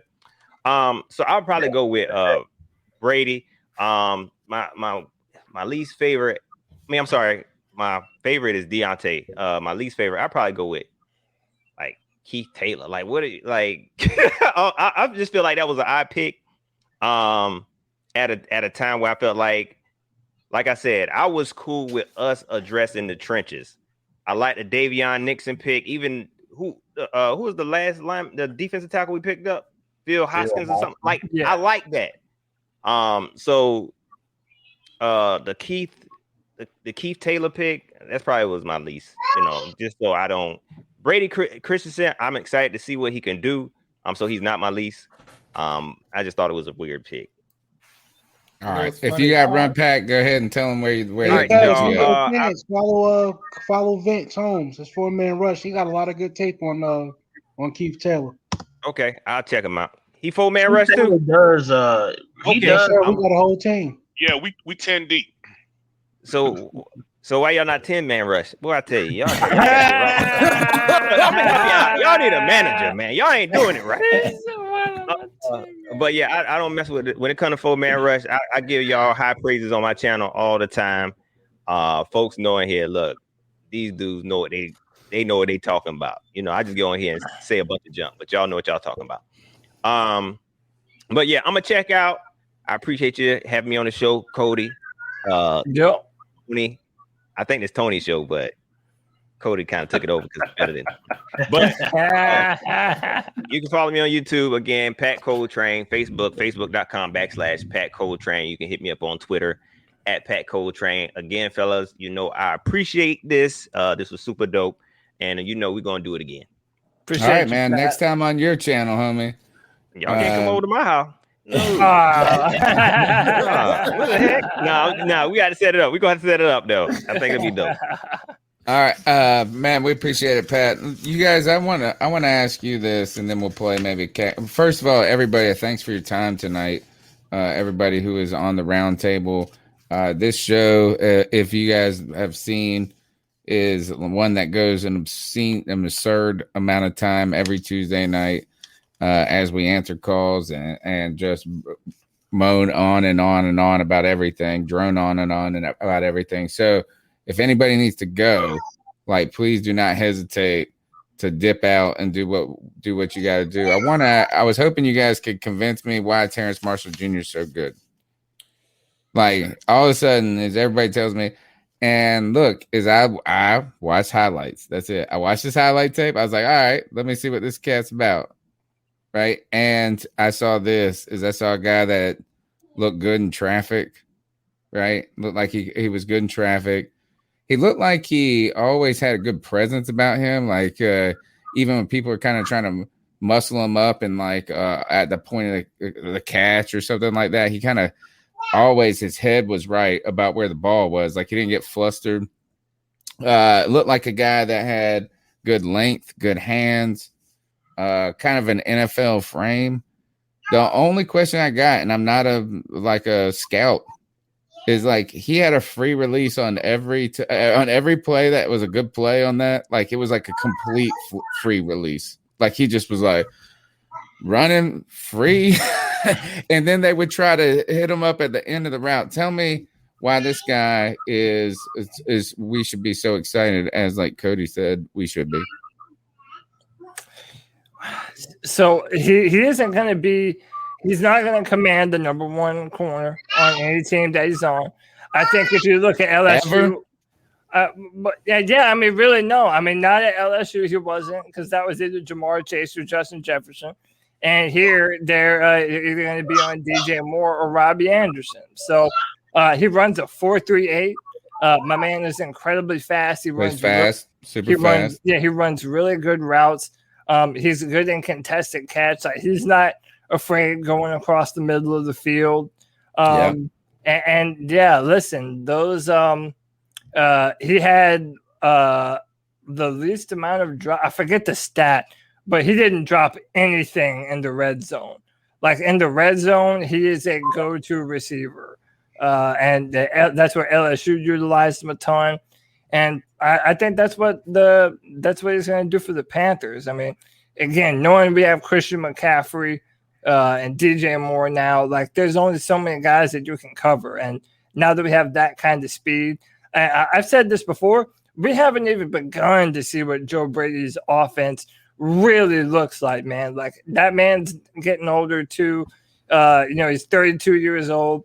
We haven't seen the best of him. And now, if Sam can really turn it on, I think you're going to see parts of the playbook that you've never seen before with our offensive firepower that we have.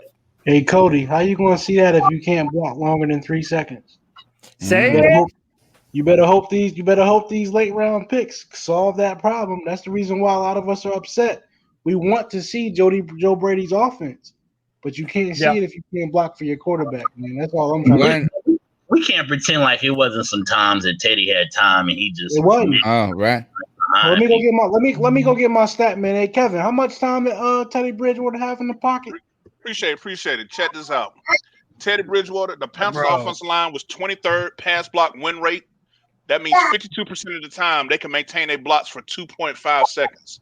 That was 23rd in the league. Teddy Bridgewater's clean pocket time was 27th in NFL at 2.3 seconds. So when everybody's talking about, man, Teddy don't ever throw it deep. How deep are receivers going to get if the ball is out in 2.3 seconds?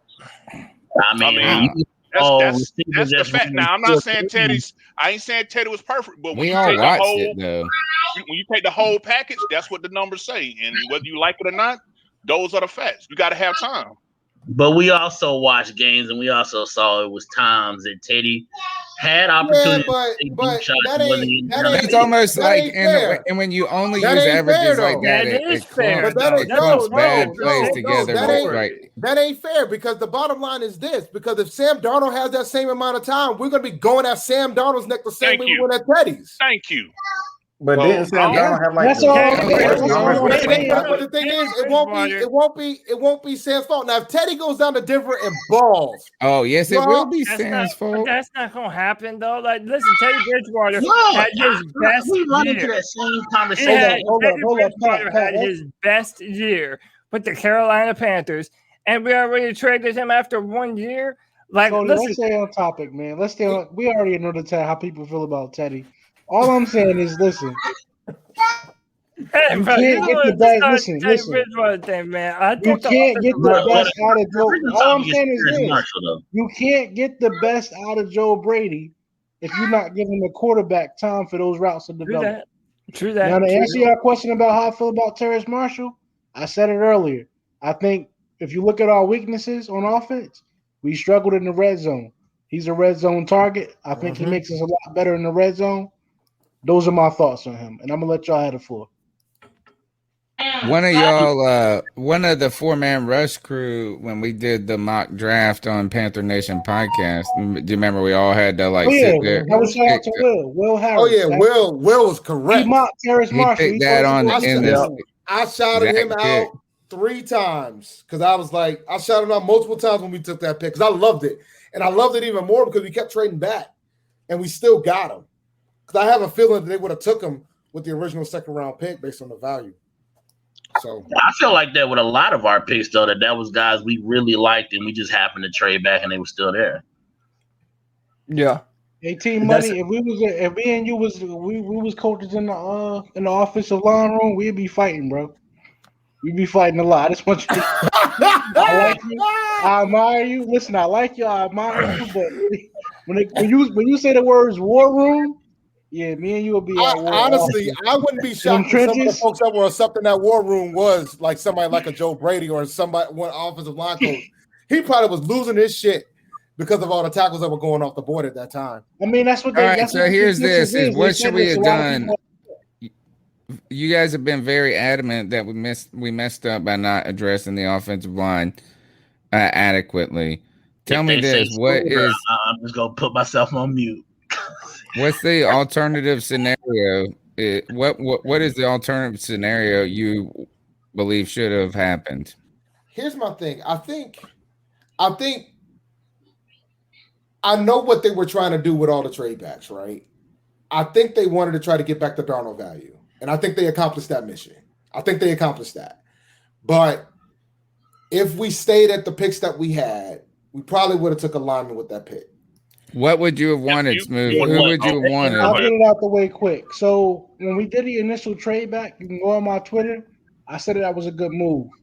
It was just bad luck that Carmen, Cosme, they were off the board by the time we picked. But it's an atrocity that Wyatt Davis was on the board multiple times that you were on the board to pick, and you didn't take Wyatt Davis. To me, Wyatt Davis was the best guard in football last year as far as college goes. He was the best guard. And then a guy that I wasn't extremely high on, just because I didn't watch much of his tape, but when I went back and watched it, it's no reason why Creed Humphrey should not have been a pick. Creed Humphrey was arguably the best in the country. At center, though, you're going to move Perry. At center. You know what? At this point, because I know I have a weakness on my offensive line, if I have to use a weighted BPA philosophy, Creed Humphrey should have been a Carolina Panther. What you gonna do with Perry? Even if you go with the RAS score, Perry's got 1 more year. Like, who cares? If the philosophy is take the best player available, and you have an opportunity, not just addressing this year, but for the future. Something to do with Perry. You're gonna pay him to sit on the bench. No, you play him. You put him somewhere. Let him start, but he's gonna have to get out of here. If you're going BPA weighted, you want to get the best player available, but still address a need. You know your offensive line needs to get better. He was on the board. You passed on him for Tommy Tremble. You passed on Trey Smith for a long snapper. You passed on Wyatt Davis. It was so many guys that I saw that were going to be day one starters and Pro Bowlers that we passed on. And that's my issue with this draft, to be honest with you. Everybody knew that we needed to get the offensive line better. We passed on a lot of day one quality starters. So the question of the day that I have, I want an honest opinion on you, Smooth, because Do you think because we addressed the offensive line in free agency is probably why they were willing to pass on these players? That's what I'm thinking on my end. I mean, if that's the reason why, then I'm gonna go crazy because, like I told you, I'm a diehard Florida State fan. I know Cam Irvin is not it. I know F. Lane from Minnesota is not it. I really looked at them, like I looked at the contracts. I thought those were depth options. I thought, like, you know what? Just in case we can't get the lineman that we need, we have I somebody feel that like can that come too. in. But that's also why I feel like Brady gonna start. We signed them on day one of free agency. You know what? You know what? Cam Irvin is better than Brady Christensen, bro. Like, we really hurting that tackle. I would look to sign. Bro, Chicago. Chicago just released They just released their left tackle. I think we're gonna go after him. I don't think we're done yet. I don't. If you want to make the playoffs, if you feel like you got a roster that's talented enough to at least make a push with a 17-game season, you got to get that left tackle position on the way. My big is like I'm looking at this roster, man. I just feel like that's a large discrepancy that y'all feeling like Brady is a bench player. He ain't gonna start. He's 24, so I guess what y'all saying, he never gonna develop into a starter. I have open mind. No, I think he can develop. I have open mind, T-Money. I just want you to send me some tape that shows me he can be an effective player in this league. Show me that he can be better than Greg Little. Zach Wilson got a highlight tape. He had to be blocking. And he went to the Jets. He's gonna bust. Y'all gonna laugh at him in 2 years. But I'm saying for him to have a highlight tape at BYU, Brady had to be doing something.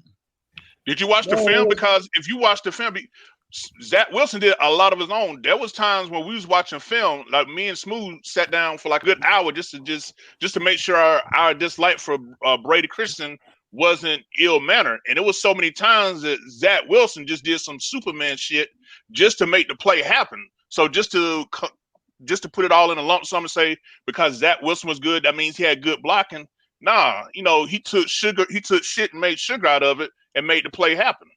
That's what. If you sit down and watch the full game, you will see how many times Zach Wilson had to jump hoops, go up under this, and just to get the playoff. It happened more than not. But since we're not watching BYU versus Texas State, we don't get to see that on ESPN. So, okay, what would you say is your specific criticism of Christensen in his film? Mine is because I never saw him go up against too many talented speed rushers.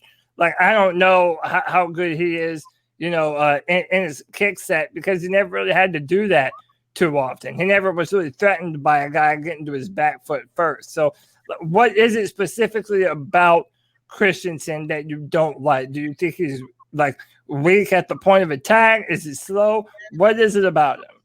I'll get it out the way first, and then if you don't mind, let Kevin go right behind me because we both came together on these perspectives. But for one, he's not long enough to play tackle. When I see when he gets pressured early with a speed rusher, he kind of gets flustered. For two, I want a dog when it comes to mauling. You show me a game where he dominated in the run game. Show me one. Show me one where he dominated his opponent in front of him. He don't dominate. I'm not going to say he's soft. Greg Little is soft. But when you're looking at him, there's no game that you can show me where it's just like, you know what? I'm driving my golf the ball 5. Because, again, this is lesser competition. I want to see domination. If y'all go back to 2012, 13, Amini from Hawaii, so he was dominating on Division II. He was killing people. You don't see Brady kill nobody. I'm being honest with you. So what do you think the coaching staff saw in him? Y'all slight him for. Y'all was ready to defend Slater to the world for off of his one game against Chase Young. Because if we remember when we was having a conversation the other day, Big Cat was talking about how Slater didn't look dominant or like he was just driving. That was Big Cat. I seen Slater dominate. I can go to if you want DM me, bro. I can show you Slater driving a DT off the ball 3 yards. That's what I'm asking for. So what do you think the coaches saw in him? So you telling me it's not one game that you saw that Brady just? Yeah. What did the coaches? To be honest with you, the guys that's in the offensive line room, I don't think they were sold. That's why that rumor is going around that so many people in that war room were upset with what we did on offensive line. What do you think anybody saw there? We don't know exactly what was going on in there. They saw 99. They saw 99 PF. They saw 96 PFF grade. They saw a 9.5 RAS score. So you think they drafted him off a $24.99 a month subscription rating? Right. So here's where I add to the other part. Another thing about Chris, I don't like, he doesn't bend at his waist enough to maintain that leverage to keep the play in front of him. I watched 3 whole games of him so far. BYU versus Louisiana Tech, BYU versus University of Houston, and BYU versus University of Texas San Antonio. There were defensive ends that probably gave up 50 to 75 pounds that because they got leverage on him because he's not bending, that was just whooping his ass. And I'm sitting here like, and I'm looking up these players. Like I'm trying to see like, whoa, damn, why? And I'm looking at guys 6'2", 250, playing defensive end, and I'm looking like this ain't adding up. So for me, it's the fact that his footwork and his waist bend leaves much to be desired. Now, what I will say that I think they saw in him is he is very athletic. You throw him on a tackle pull, he does get out in space very well. I will give him that. But what's the use of being out in space if you don't miss? Because like we saw a couple of screen passes, he had a defensive back right in front of him and he just whiffed. Big belly just slid on the ground like he on a slip and slide. And I'm like, bruh, he was right there. You know what I'm saying? And I saw that more than once. I mean, and that's just in the 3 games that I've seen this past season. I haven't even went through the whole season yet. This is me speaking off watching 3 whole games of him right now. And I've yet to see, like Smooth said, I've yet to see a game where in the run game, he's getting somebody off the line. Y'all remember that 4th and 1 against the Raiders where Armour got stopped? That's Brady Christian on the line, getting pushed down the line and clogging up the hole, because that did happen the few times that BYU did run the ball. So he's not a run enforcer by no stretch. We're gonna need y'all to start. I got you. I just want to put one more point because I'm done. I gotta go to work. Okay. Go ahead. To be honest with you, the knocks that I have on Brady Christensen are the same knocks that I had on Alex Leatherwood. And it's what Kevin touched on. It's the leverage. He bends at the waist. In the NFL, you got to get under guys, and he don't show that he can do that. And that's why I had. If y'all think back, a lot of people had Leatherwood is like the second best tackle before Slater came about. I've been had him low just because I know he can't get under guys. I watched Derek Brown and abuse him because he couldn't get under him. Christensen had the same problem, and the reason why it's going to be a bigger problem is because he got short legs and a long torso. He's a natural waist bender. You don't succeed like that in the pros, bro. Does your evaluation of him change if he's picked later on? Like if he's a 6th round pick? That's the thing. I thought he was because he's a good football player. In round 3, I thought that was a great pick. The issue that I have is that there were a lot better people at his position that could have went before that. That's it. Okay. You got him when you got him. It is what it is. It's just that you settled for that when you had better options before that. Well, when we traded out of what pick that was, what pick was that we gave to the Bears? The 39th pick. 39. And they off the rip. Yeah, I was about to say they off the rip took Telvin Jenkins, who I felt like y'all liked, didn't y'all? Because 6 tackles went within the next 8 picks after that. That was just terrible luck on Carolina. I don't think they anticipated that. And even if you view Christensen as a guard, if you view him as a guard, Wyatt Davis is a better guard than him. Trey Smith, regardless of the red flags, is a better guard than him. Jackson Coleman is a better guard than him. It was just so many names that were better than him that you had the availability to get, and you chose not to get. You settled for that. I don't like settling in the draft. That's all I'm saying. I don't want to settle. So I know a lot of the stuff you mentioned was like short legs and arms and stuff, but do you think any of the stuff about him can be fixed by the coaches, like or developed? Tackle, I think he's going to struggle at because of what you mentioned, the short legs and the arms. I view him as a guard, and when I go to guard, I look for explosive guys, and he has that. If you look at his broad jump, you look at his vertical, he's explosive. But then there's a point where you just got to be a football player. You got to be nasty. He don't dominate. He don't finish nobody.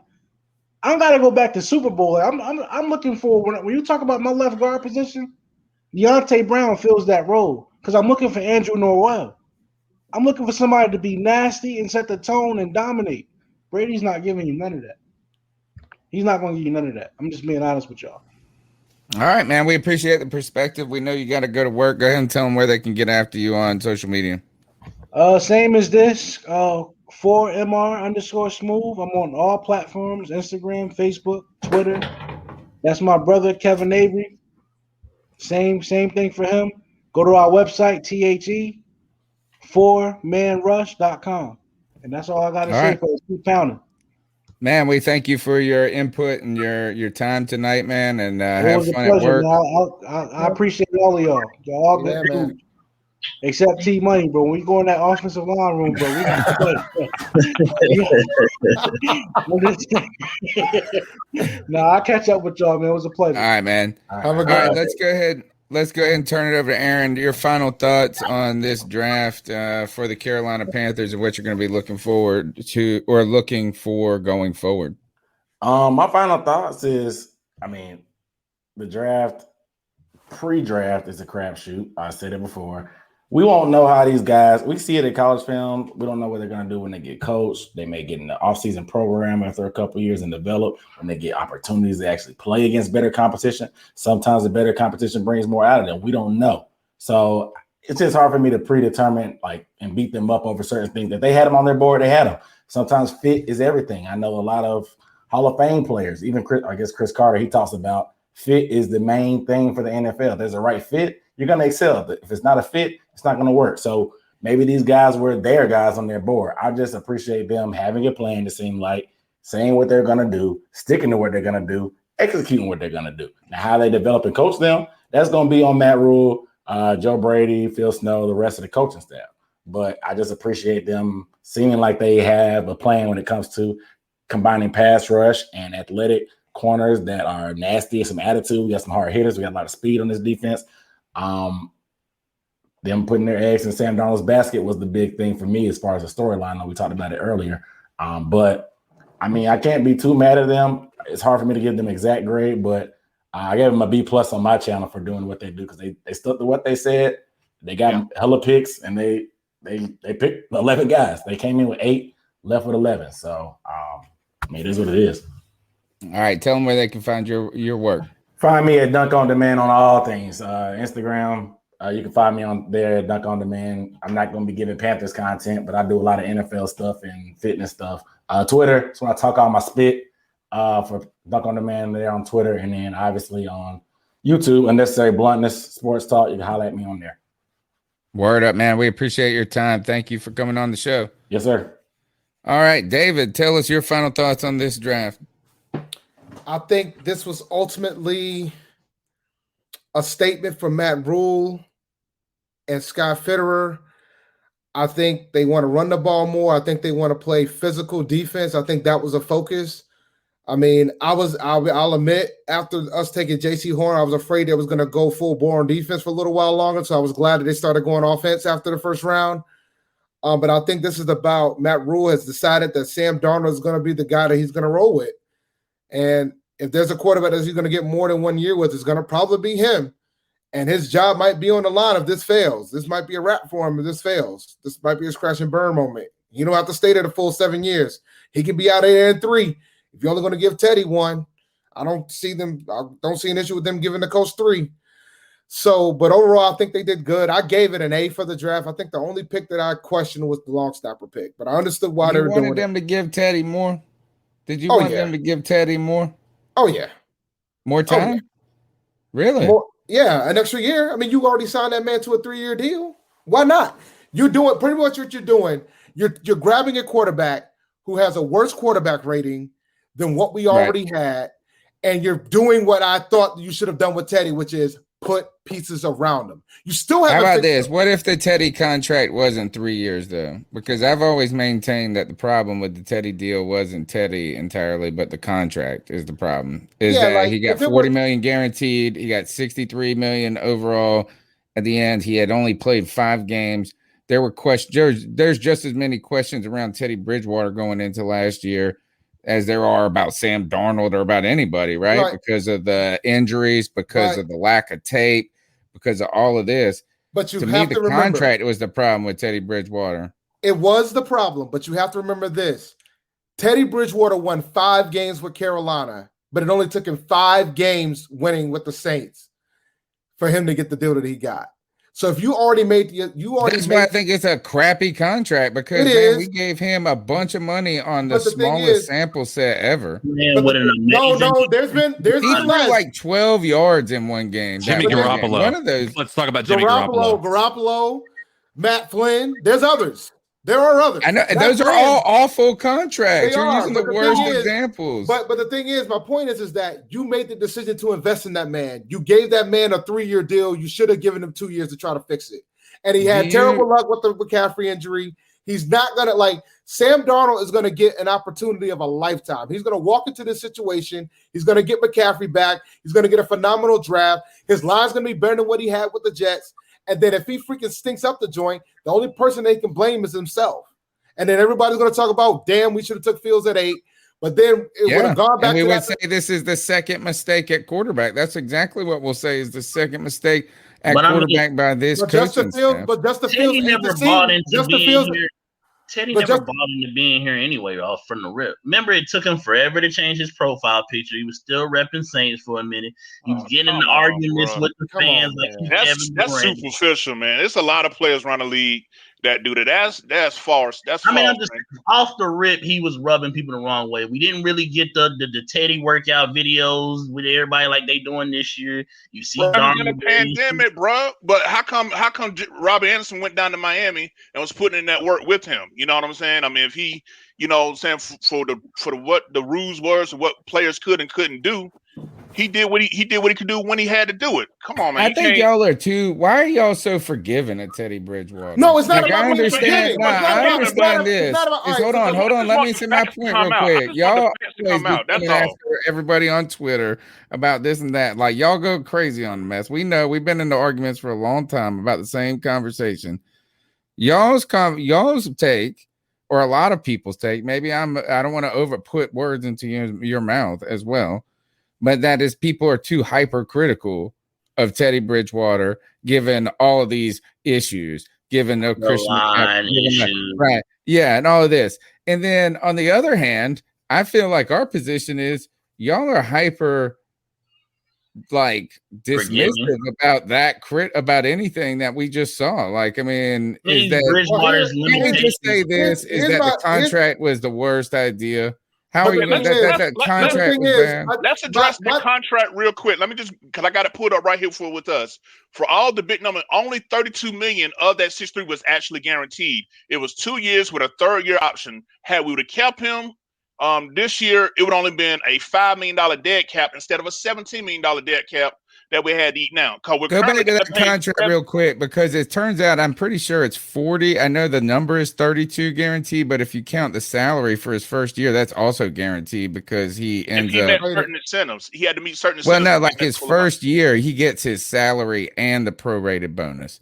So, like, I mean, I know that like 30 million might be guaranteed, and then they split that over 3 years. But if you play 1 year, you also got your salary that year. So we paid him $40 million for 1 year. That's incorrect. And you, right? He didn't walk out of there with $40 million. No, that's not right. That's he didn't. So you're trying to tell me that he didn't get $40 million now from the Panthers that we traded him? No, he did not get. No. Now, what was his salary? $17 million of that is in the dead cap that we're eating. Let's add that. Yeah, but guess who gets that money? Who gets the money? Doesn't he get the 17? Because that's his guaranteed money that was prorated and accelerated. That's the penalty under the collective bargaining agreement for ending a player's contract with guaranteed money. That dead cap does not go to the quarterback. Teddy Bridgewater is only going to get no. The dead cap is the amount of guaranteed money that you haven't paid him yet. Yeah, Teddy got, if it was a signing bonus, Teddy already received that. Yes. And then if you played the season, he's going to get his base salary for that and anything as such. But the problem is that it got accelerated because we traded the man and we pretty much had to negotiate a payment. Yes. And we ended up paying that man $7 million to get him out of here. But we got to take a bigger cap hit because we got him out of here so early. And I agree, man. it wasn't a good contract. But my thing is this, and this is one good thing that I like about the fact that happened in this draft. This is the first time in the Tampa era where it looks like they have a plan. I think the Teddy Bridgewater situation shows that they didn't have a plan. If you're out here only giving that man 1 year, regardless of how bad he played, you ain't really got a plan out here in these streets. So them having that, I think they was no, banking truly. no. I think they told us what they was banking on. That he knew Joe Brady's offense, and you thought he was going to run the offense better. Now, as far as talking about offense would have looked with McCaffrey in it, though. Come on, bro. You talking about with him in those 5 games with New Orleans. First of all, as much as y'all want to talk about it, New Orleans' offensive line is way better than ours. Yeah. Exactly. And if you have limitations with Teddy Bridgewater's arm, who's better to have on your team? Who was eating during that time? Slant Boy was eating. Because Slant Boy don't want to run deep. Slant Boy want to run slants. That's what he want to do. And Teddy can hit that all day. Teddy can hit a quick. Here, let's get off of Teddy. I want to ask this because we did have a person in the chat ask this, and I think it's and we'll ask Kevin this, is that we've talked on this podcast over the last couple of weeks about what our thoughts on the Sam Darnold trade. Your thoughts on Sam Darnold coming into Carolina, Kevin? Honestly, when it was announced, I was not a fan of the trade. When you sell me on a rebuild, I'm thinking you're looking to clear your cap, get your cap right, and to stock up on your draft picks. When I found out that we gave up a 6, a 2nd, and a 4th for Sam Darnold, my original thoughts was, okay, what are we doing? Because usually you trade for a quarterback and give up draft picks when you got the rest of your team assembled and ready to go. That's what my mind frame, my logic was. But when that happened, and then, like I said, nothing about Sam Darnold's resume in New York. You can say how toxic it was with the Jets or whatever, but you can go back to his USC days. He had his moments, but he wasn't exactly lighting it up either. There's nothing that I've seen throughout his playing career, college or pro, that has me feeling confident like he's the long-term answer. Now, I get the fact that he has the traits, the arm, athleticism. I get all of that. So overall, I don't have high expectations, but I'm going to give him my full support because I have no other choice. Did you want the Panthers to pick Fields? I'm going to be honest, and because I wanted Sewell so bad, but I'm going to be honest, when the thought that Justin Fields could drop down to us if we didn't get Sewell, if we would have drafted Justin Fields, I wouldn't have been mad. Because, one, I felt like the criticism that he got was unjustified. Talking about him having epilepsy and because he was playing college baseball, but then they want to credit Mac Jones because his family played tennis and that's why his foot. Where I was like, what? And like Smooth said, throughout his career, Trevor Lawrence and Justin Fields were like this, neck and neck from high school all the way to college as far as like ability. So I wouldn't have been mad if we would have got Justin Fields at 8. All right. Tell us how they can get after your work. My work, you can follow me at 4MR Country _Kev. That's where you can get at me on Twitter. Again, we already dropped the website, the4manrush.com. Coach can catch me on Facebook as well. We just try You've been doing that Facebook game for a minute, huh? Yeah, man. It's like I'm like admin in like 10 Panther groups. It's a full How day. You juggle all this, homie? Hey, I like multitasking. Luckily, I got the type of job that's like, hey, as long as you keep putting up your numbers, do what you do. All right, I'm say less. So, yeah, I just love this team, man. I just love this team. We know I've seen you, man, for the whole time I've been doing this, and I know that's the case, man. So y'all check out 4Man Rush. We appreciate your time, Kevin. All right, y'all fellas be easy. All right, keep pounding. All right, David, last thoughts on the draft? Wait, you already gave them, right? I gave you the last thoughts. Oh, but you want to talk about how dang? That's what. Let me ask you this for Jeff saying your thoughts on Sam Darnold before we go. I think I was probably in the minority in my opinion on this. Like for me, the moment that we were going after Deshaun Watson told me that I don't think they had an interest in taking a rookie quarterback. Like I think when they try to go after Deshaun, then they try to go after Stafford. And they failed at both. Deshaun because of everything that's going on. Stafford because they were outbid. And they were willing to give up their 8th pick to do it in an additional first. So that says something. I knew they were trying to get somebody that's played some downs in the NFL. So when Darnold came in, I was like, all right, this is what we're rolling with. Darnold's going to be our guy. Let's put the pieces around him like we should have done with Teddy and see what happens. And we'll know whether or not he's any good. I think Darnold has tools and can do things that Teddy cannot, but he also did things that are bad that we can't blame the line on in New York. So maybe a change of scenery will help him. He's younger than Joe Burrow. I think he can make it work. So I'm fine with it. And the fact and the biggest reason why I was fine with all the trade backs that we were doing at the time was because we pretty much paid for the Sam Darnold trade. We used this draft to pay for the Darnold trade. We got back the picks that we lost off this draft. Between that and trading Bridgewater to Denver, we got them. So I'm fine with the trade. Put the pieces around them, see what happens. All right, man. I appreciate it. Tell them where they can find your work. So for the Panther Nation podcast, that's Panther Nation PC. We're on YouTube primarily. Panther Nation podcast. I'm on Twitter at ChampD1012, and I see I've gotten some new followers, so I appreciate that. We're also on Facebook at Panther Nation podcast as well. Man, appreciate your time, David. All right, man. Have a good one, boss. T Money, you got a minute? Yes, sir. All right, cool. Well, then why don't we take a call or two and see what people are talking about. TK, you good? I'm good, man. All right. Cody lost his power, folks. So he is going to be, I guess it's going to be a minute before. Well, actually, he won't be back on the show tonight. T Money, tell me your thoughts on the draft real quick while I figure out how to pull this call up. My thoughts on the draft is I feel or Sam Darnold. We asked everybody about Sam Darnold. I don't know if we've heard you about Sam Darnold. Sam Darnold, I like the move. I feel like you wanted to go different than Teddy, and this is different than Teddy. And I agree with everybody else. He has some good, he has some bad. I call Sam Darnold the white Jameis Winston, where you might get 30 touchdowns and you might get 5 interceptions in a game because he's going to trust his arm and he's going to trust his receivers to make plays that they can't always make. And he's going to trust his arm to fit balls in that maybe you shouldn't have thrown that, Sam. Come on. But I feel like that's definitely more so what you want in Joe Brady's offense is you want somebody willing to take them deep shots, especially with these receivers. I mean, yeah, you can have a bad line letting people in. Well, if I got 4-3 receivers and I just throw it, maybe they can run up under it. You know what I'm saying? So I like Sam Darnold. Again, the only way I would have been mad about it, honestly, is if we would have gave up 8.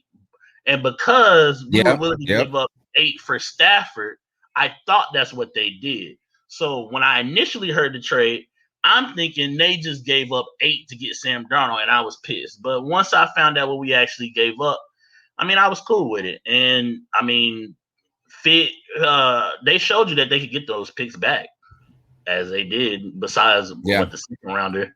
You didn't get that back. But if Sam Darnold plays how we feel like he can play, surrounded by the weapons we have, you'll be okay with missing out on that second. All right. Don't forget, folks, that the C3 Panthers podcast is powered by Volta. You can own your own energy. You can cut the cord with your electric company. That's right. If you own a home in North or South Carolina and you want a fixed electric rate for life with no money down, you need to contact Kevin Brown, kbrown at avolta.us. And the phone number is 704-215-3373. It's a good time to go green.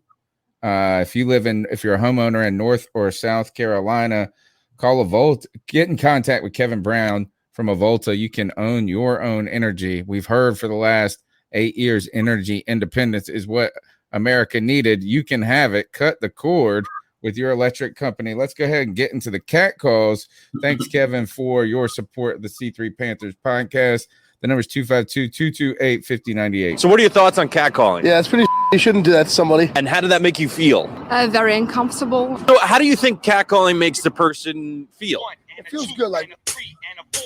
Who's that cat sitting in the back corner with his face buried in his nose? Who's that kid that can use one? So what are your thoughts on catcalling? Yeah, it's pretty. You shouldn't do that to somebody. And how did that? Hey, this is Kevin from Charleston. Let's talk about the draft. Like, I give us a B. And the reason it's not an A is because we drafted a fucking long snapper. which I don't understand. But other than that, I loved it. People were talking about the LSU receiver. I can't remember his name. Terrence Marshall Jr. I think he's going to be dominant, but watch out for Shy, the South Carolina receiver. I'm telling you, that kid's a beast. Like, he had shit quarterback to play with. Like, you think Teddy Bridgewater sucked? Watch South Carolina quarterback. Their best quarterback threw 6 touchdowns and 6 interceptions. Like, he had nobody to work with. So I think he's going to be a beast coming with us. And I'm still a little worried about our tackles, but, I'm excited. I definitely feel like we need second string backup, though. But I don't know. Those are my thoughts. Peace. All right, man. Thanks, man. A lot of heat taken on the long snapper pick. Let's go on to Tyler from Roanoke. Hey, guys. Tyler from Roanoke, Virginia here. So, obviously the draft is over. We went with the left tackle, Brady Christensen from BYU in the 3rd round. Is he going to be that left tackle? I know he played at BYU. The competition, wasn't the greatest this year as far as the rushers he'd see. Is he going to be able to handle, somebody like Brian Burns, somebody that's quick off the edge? I don't know. I guess that's something we have to wait and see. He can definitely move in the guard if need be. So the big question here is, Alejandro Villanueva is still sitting out there. And Nope, not as anymore. I am doing this phone call, Charles Leno Jr. from the Chicago Bears, their left tackle, they just released him. Is he somebody we may look to for that left tackle position? Because I still see that position as a huge question mark. Cam Irving, Trent Scott, Greg Little. I don't think any of those are the answers there. And I don't know about Brady Christensen. So, what's your thoughts on that? Should we go out and try to get somebody, maybe Russell Okung, for another year? It depends on the money there. Somebody to hold the gap this year, or just go ahead and let's see what Brady can do and see what we got there. Anyway, keep pounding, guys. What happened with Villanueva? Did he get picked up? I think he got with the Ravens or something. Yeah, the Ravens were planning on that. That was a rumor before the draft, and they didn't address it by drafting a tackle. So we kind of knew that was going to happen. Yeah. The 4-man rush crew was really down on Brady Christensen tonight. I felt like the one thing I think it's like funny that now like we're all concerned about the left tackle position. We've always been concerned about the left tackle position. I feel right at home with who we got right now. Yeah. Is that like he said Cam Irvin ain't the answer, man. We had Byron Bell, homie. Mm-hmm. I'm not as down on Brady Christensen as they are. Yeah. But I don't watch film as them, so I do value their opinion. All right, let's go to the next call. What's good, Panthers Nation? How y'all doing, man? How y'all doing, C3? Yo, what's up, man? It's Tuesday, the week following the NFL draft. I'm looking forward to the show tonight. What's good? This is Slim Jimma calling all the way from San Diego, California. Right on, man. Appreciate the I support. just wanted to call you guys really quick to just kind of offer my thoughts on the 2021 draft, post-draft and everything. I just want to tell you guys I'm excited as fuck. I'm excited as hell. First of all, I wanted Justin Fields to be drafted at number 1. I was very fucking surprised when we didn't draft him or Slater, who were both there. But you know what? Like now looking back into it, I think that J.C. Horn pick was the pick to make. I think overall the team got better and is in a better position to succeed rather than had we gone with the quarterback and then try to figure everything else out. And maybe that's a little hard to argue against the left tackle. I think the left tackle would have put us in a great position regardless. But, I think overall, these guys did a great job, man. I think that draft is going to be something that we're going to talk about for the next decade or so. We're going to remember this one. And then even last year's draft, I think those guys hit some gems, man. There's still a few players we haven't seen reach their potential yet, like YGM. Like, imagine if those guys from the last draft actually show up next year. Bro, we got to give some credit to Matt Rhule and Scott Fitterer, bro. But man, I'm loving where this team is going. I think this team is night and day difference from the previous ownership. We'll go from a conservative ownership that just didn't give a fuck about their players, and now you see fucking Tepper's wife out there at the Hornets game with the new draft class. Like, could you imagine that, bro? Like, this team is completely different, bro. Night and day, from the top up, from the players, from the owner, everything is 9 days different, bro. And I think this Panthers team is gonna bring something, man. I think we're gonna make some noise in the league next year, especially in the NFC South.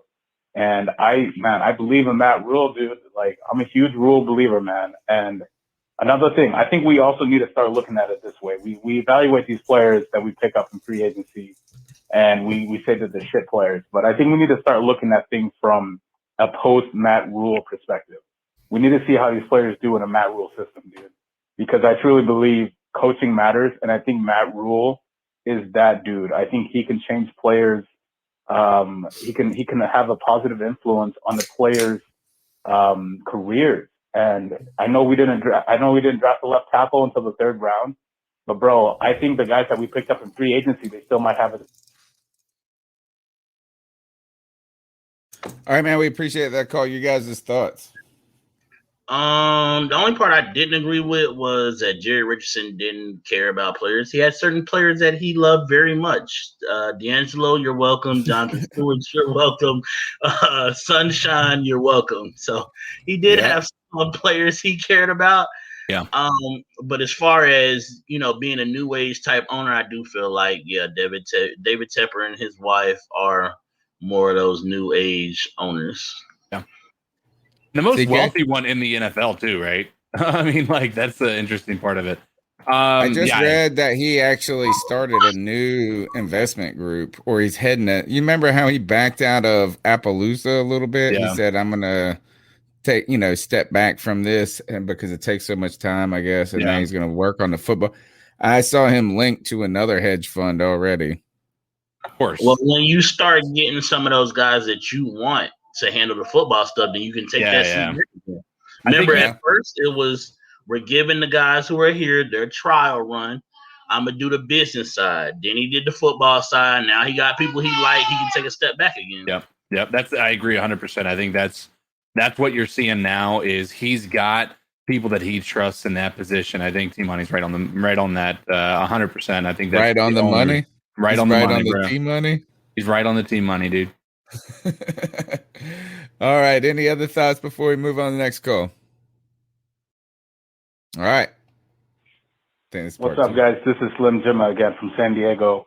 This is part 2 of my call. Like I was just saying, though, Matt Rhule, dude, we need to start looking at things from a post-Matt Rhule era or a post-Matt Rhule perspective, man.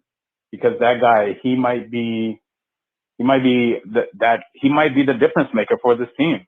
When coaching really matters, I think we're going to see it in Matt Rhule. I think we're going to see some of these players really blossom a lot sooner, a lot younger than they would have with Ron Rivera for sure. But even the guys who had, like Sam Darnold, man, who had bad stints in their first homes, like I honestly think they can come here and find success.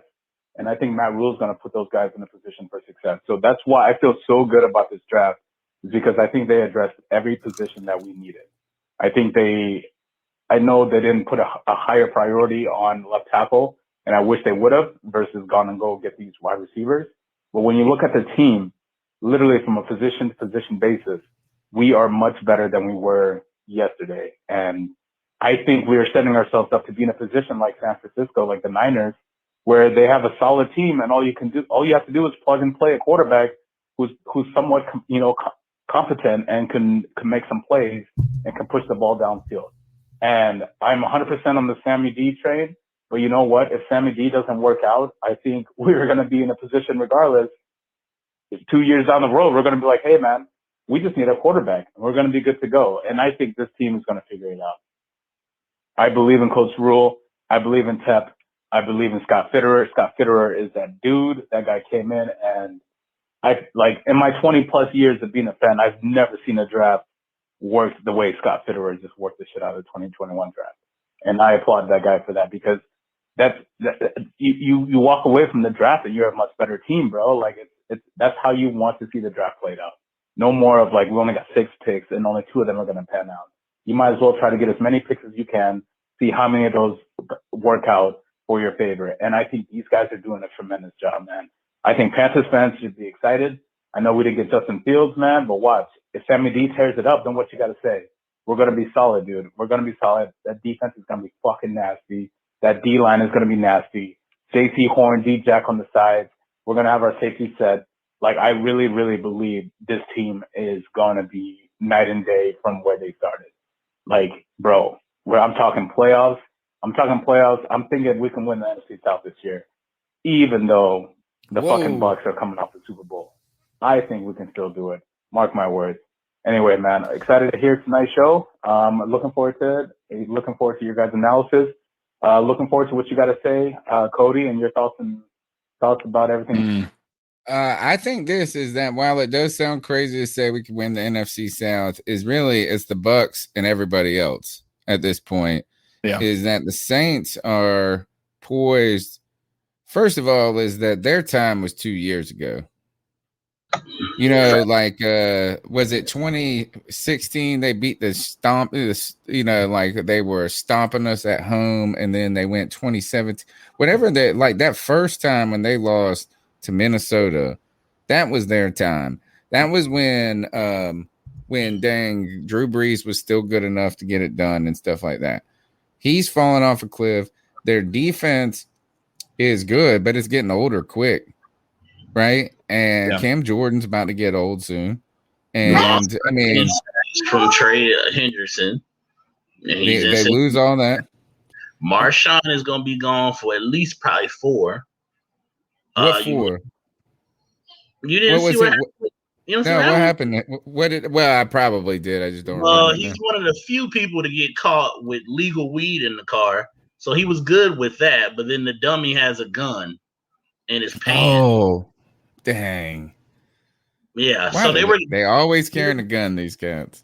So they were gonna slot. The cops were gonna let them go because their weed was legal. He asks, the cop says, well, do any of y'all have any weapons in the car? Let me know if there's a weapon in the car. And Marshawn had one in his pants. And the cops was like, you're lucky you didn't blow your stuff off, first of all. Yeah. Wow. Yeah, so exactly is that. And then there's going to be a big drop off at quarterback there, right? It's hard also. And that's a drop off from a quarterback that wasn't even really scaring anybody that much anymore. And you lost Emmanuel Sanders. You didn't replace him. They didn't draft receiver into the 7th round. You lost Jadarius Jenkins, and with Marshawn being suspended, who you playing at corner? So yeah, I definitely feel like we can hop New Orleans. Now Tampa, that's a little bit more ambitious, right? And Falcons are coin flip, man. They got some talent. They got opportunity to be good with like Matt Ryan and Julio and Ridley and Pitts. The offense, it's like now they're back to normal. Yeah, the Falcons are a team that's rebuilding that don't want to admit they rebuilding. Right. It's like they keep picking. Well, first of all, they keep picking offensive linemen early. I never think that Atlanta's offense is that bad where they just have to have offensive line. They refuse to take corners high. They refuse to take edge rushers. They just keep taking O-linemen early. I don't know what O-line never looks that bad to me. I don't know. It was really bad before they took that Elam guy, or who was it that remember they took that one tackle early. They traded up. What was that? A couple this years ago. This was like 5 years ago. They took that kid. His dad, I think his dad played in the NFL. Jake too. Matthews? Maybe. Jake yes. Matthews? Yeah. I think that's it. That was a while ago now.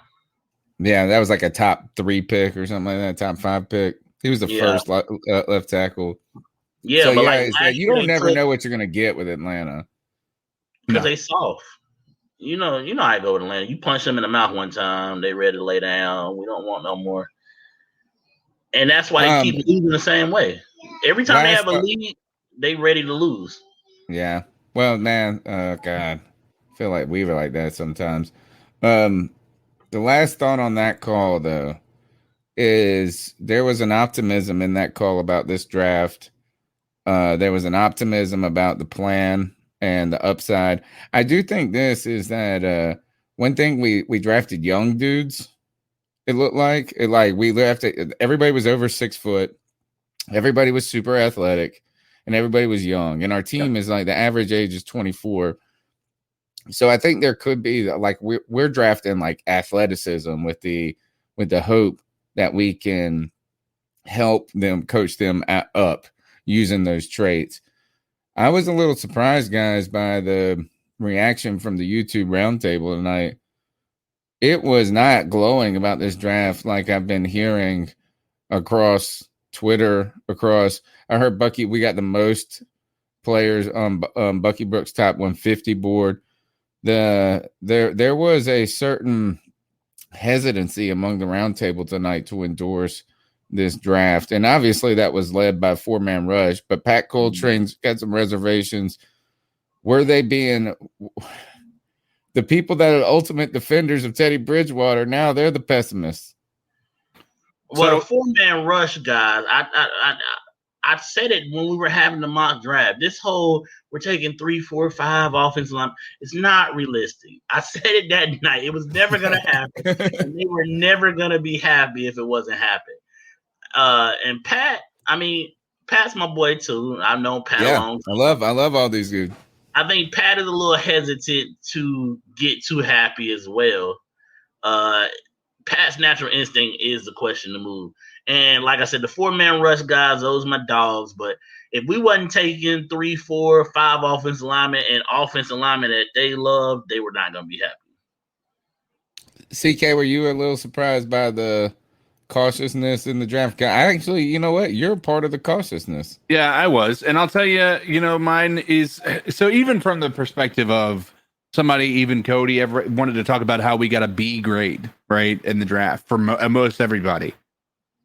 Like B is actually on the bottom half of the entire league. Like it's not like we were like in the like most people are actually in an A minus, A plus category or a B plus category. B was not great, but here's the thing. I just don't know enough. Number one, I am not to the level of understanding these draft prospects like Cody or some other people may be that study film, that follow college football or anything like that.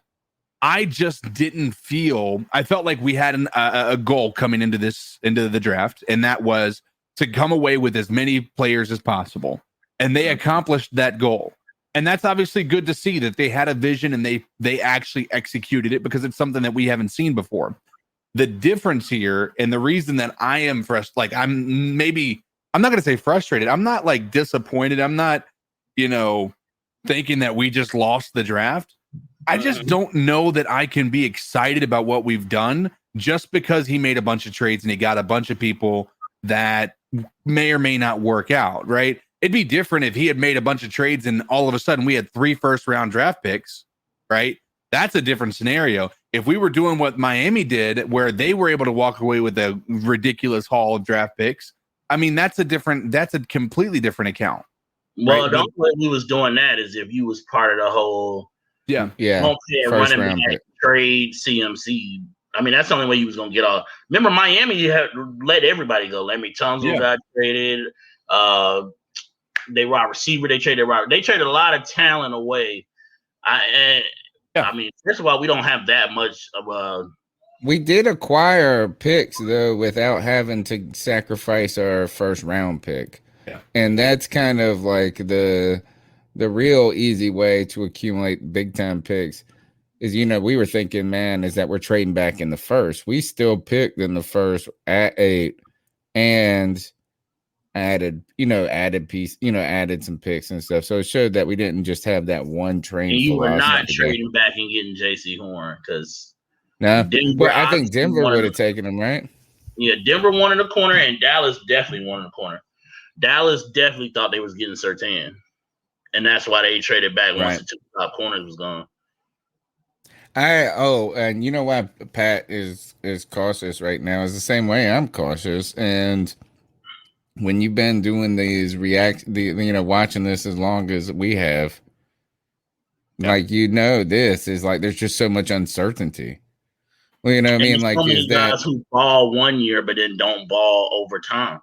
yeah? Like These we was so excited about. I'm trying to think of something like Bené Ben Wilkery. yeah. Oh, Early and you in know his what? He career, he played was a well. coach. He played well to start. You know what I'm saying? Like, is that if you go back and you look at the redraft from that at the end of the 2015, we did the redraft. Like everybody were like PFF does this. We had like 4 first-round talents supposedly that year, and then half these guys are gone in a couple of years. The other thing is that we've seen so many locks not work too. So like it's just kind of like wait, it's almost like why a draft grade. The whole draft grade concept is kind of bizarre. Yeah. Right? It's like we almost need to grade it at like 2 years when you later. come out the draft, how many people do you feel like can contribute, and how soon do you think they can contribute? And I feel like last year, everybody we drafted pretty much got some kind of run, whether it was a lot, whether it was a little. I personally feel like YGM should have got more run, but even, I mean, who was our last pick last year? Stanley Thomas Oliver was getting snaps at corner. You know what I'm saying? And I feel like this year we took 11 people, and even some of the undrafted free agents we signed, I think they're going to get a lot of run. I mean, long snapper wise, I mean, he may be the only one that don't make the team. Maybe him, maybe Phil Hoskins, but I feel like everybody else will be on the team. And I mean, I know how much we love JJ Jansen, but if you get beat out, you get beat out. I don't know how you judge long snapping, but yeah, I don't know how you pick a baby there.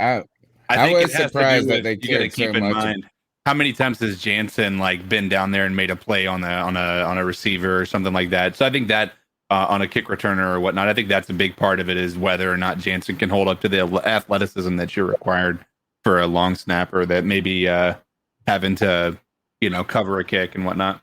And JJ isn't guaranteed, so if you get rid of him, I mean, you save them a little money. Yeah. All right, next call. What's going on, C3 Nation? It's your boy Jay Anderson hitting y'all up. What up, Jay? Man, I see everybody, their reaction towards the draft, giving their grades out, what they think. Me, just learning for a long time, man. Ain't got no grades. I ain't gonna say what's a great pickup for this draft and stuff like that.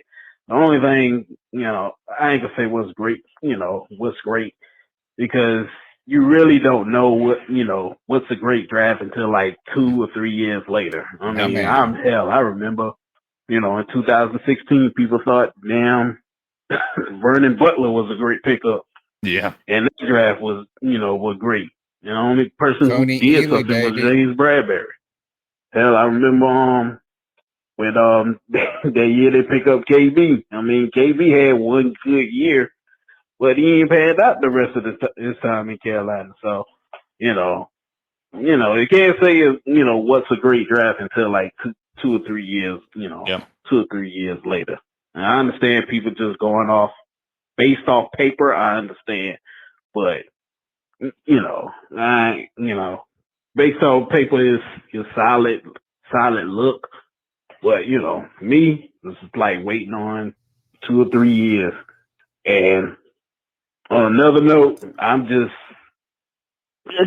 going through emotions. I ain't really paying attention this season anyway, because damn near you got Sam Darnold as the quarterback. And I know from a fact that once they had traded for him, we was not getting we was not going to go for either Justin Fields or Trey Lance or those 2 quarterbacks. So I knew, but we had a chance to get them, and I just 90% I already knew they wasn't going to go on. It's just that 10% I had a lot of hope that they will, but since they traded for him and they got those picks, I was like, they set on Sam Darnold. I'm just not a believer in Sam Darnold. I think I told you that before. I'm just not a believer. I saw him in college. I didn't see what everybody else was seeing. And I saw him with the Jets, and I didn't see him with everybody else to see. But everybody want to blame the coach. I was like, a good player can play through bad coaches, and stuff like that. Not may play wonderfully, but they, you can see something in them. And I just don't see nothing in Sam Darnold. So I think we're going to be looking for a quarterback next year, or probably in 2 years. Well, I think that's Cody's point from earlier, and mine in the draft show was this. This will be the decided kind of defining storyline for the Panthers draft going forward. Yeah. And it's almost out of as one hand is will Sam Darnold, the Sam Darnold project, pan out? And panning out just means not being a disaster. And part of this is out of our control is what's going to happen with Justin Fields. Yeah. And similar to, the Bears, they screwed up when they picked Trubisky over Mahomes and Lamar Jackson or whoever it was. But you know what Mahomes and Watson. You know what makes it worse though is when Mahomes and Watson go crazy. You know what I'm saying? Like it's one thing for Trubisky to be bad, okay. That's already bad enough. And then when you look at what you missed and what you got wrong, and they're succeeding and thriving, that's the hard part. And I think that's going to be like the dichotomy of this is going to be we're always going to be comparing. Forget Teddy Bridgewater. He's a distant memory already. Yeah. The whole story is now going to be Sam Darnold, and we're going to have looking out the side eye at what Justin Fields' career looks like, and we're not going to make this judgment at the end of the year either. No. I think it's also they didn't want to. Matt Rhule and Scott Fitterer, one didn't want to listen to the Cam crowd. We miss Cam, and Justin Fields is in that Cam grain. He's even when he first was going to go to Georgia, he was Cam Newton 2.0. So I think that has something to do with it. And Matt Rhule said it on the radio right now. Why, if we feel like we have a quarterback that we can believe in, why are we gonna take away a pick that could help the team to take another pick? And people were gonna second guess either way because if you traded for Sam Darnold and then you take Justin Fields, everybody's going, "Why are we trading for Sam Darnold?" Yeah, exactly. No, you're not wrong. It was gonna make anybody happy kind of situation until Sam Darnold proves it on the field. And it's like last year. People were going to question the Derek Brown versus Isaiah Simmons decision anyway. The only reason why people stop questioning it now is because Isaiah Simmons looked bad for most of the year. Jeremy Chin. We drafted Jeremy because I be on my college stuff, but it's not like I was like, oh, Jeremy Chin from wherever he's Southern Illinois is going to be the truth. 4-man rush had that though. Yeah, knowing them, they were so mad about that 7th round pick, man. They were like, we could have got this dude. We could have got. I was like, God, man, I never thought a 7th round pick in my life was gonna die. You know what? That's another thing though is I'm used to a Marty Herney world or a Dave Gettleman world where we draft a 7th round pick and we cut him. Hell, we drafted Harrison Butker 7th round. That one still hurts. Oh God, that one hurts. I still get mad. I'm mad at a bunch of. I'm still mad about Cameron Artis-Payne. I'm still mad that they didn't give him a fair shot. But we've cut way too many 4th, 5th rounders. If people don't want to change, look at the people who want to cut Troy Pride. Yeah, already. And we ain't even seen nothing on this yet. Can we develop can we try to develop? At least let them try to, or give it up. We gotta keep in mind Josh Norman wasn't a polished product, and it took him his 5th year, 4th year in the league to actually be something that was going to be considered an All-Pro. That made us wanted to re-sign him. It wasn't even. How are they going to want to give Dante? How are they going to want to protect Dante for their whole life, but they want to cut Troy Pride already? Yeah, exactly. They are moments. Yeah, and you know what is that? To be honest, is that you probably asked a lot of him. Here is you know what? He didn't play great. He didn't contribute all that much. But guess what? Is that we've drafted him, and we should. What else are you gonna do? You might as well let him 4th rounder, and for most of the season said, "Hey, guard the 1st or 2nd best receiver on the team." That's asking a lot of a 4th rounder. It is. And you know what is that? Where 2 is a what have you done for me lately league. is like, what do you do? And you know what? They did this to Corn Elder too. Here's a good example. Corn Elder, people shit on Corn Elder so much because he came in and you know what? He was a 5th round pick, 4th round, something like that. He was meant to be a nickel corner from the beginning. Mm-hmm. Right? That's what they drafted him to be. And he had that knee injury where he had the cracked kneecap or whatever. Missed the whole damn rookie year. His whole rookie year. They bring him in his first game where he returned from that knee injury. They put him out there on David Moore, which is not like David Moore is all that awesome, but it was like Russell Wilson said, "Oh, rookie outside coming back from an injury on an island," and he threw it right. And you know what? He was running step for step with him. He just never turned his head around. And guess what? They took that play, and everybody said Cornell was trash. They said he was trash for whatever 2 years. It was like 2 plays like that. He got yeah, he got toasted. But Ron Rivera would throw some mugs to the Wolves. He threw Ben Wickery coming off the injury. He said, "Go defend Julio." Yeah, he broke his leg and said, "Go defend the best receiver in the league," and they got surprised. And then they cut. And then you know what? And then after that, he got on the radio and was like, "Who? Ben A was out of shape." Yeah, he did. Like, well, no shit. He ain't played. He's rehabbing a leg injury, a broken leg. Of course, he's not in football shape. All right, let's go to the next one. Hey guys, it's Chuck from Elizabeth City. Oh, I had a lot of time to analyze and look at this draft, and a couple of things I want to look at. I really do believe I'm happy with the Horn pick at number 8. I really think, beyond a shadow of a doubt, that if Detroit would have went defense first and Penei Sewell would have been there at 8, that would have been our first pick. I don't have a problem passing over on Fields. Great. And evidently we're not the only one. I mean, Philly even traded back up before Fields, and you thought, okay, he's going to Philly, quarterback, something they need. So I don't have a problem with that. I do think so would have been number 1, and that would have addressed a lot of needs. I don't have a problem with the second most glaring need being a corner. I also like the fact that we didn't just get Horn. We got Keith Taylor out of Washington, like in the 5th or 6th round. What's a good pick.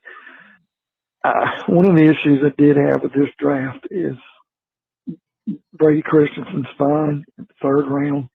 I don't have a problem with the Marshall pick, the receiver in the 2nd. We picked up Shy Smith later in the draft too as a receiver.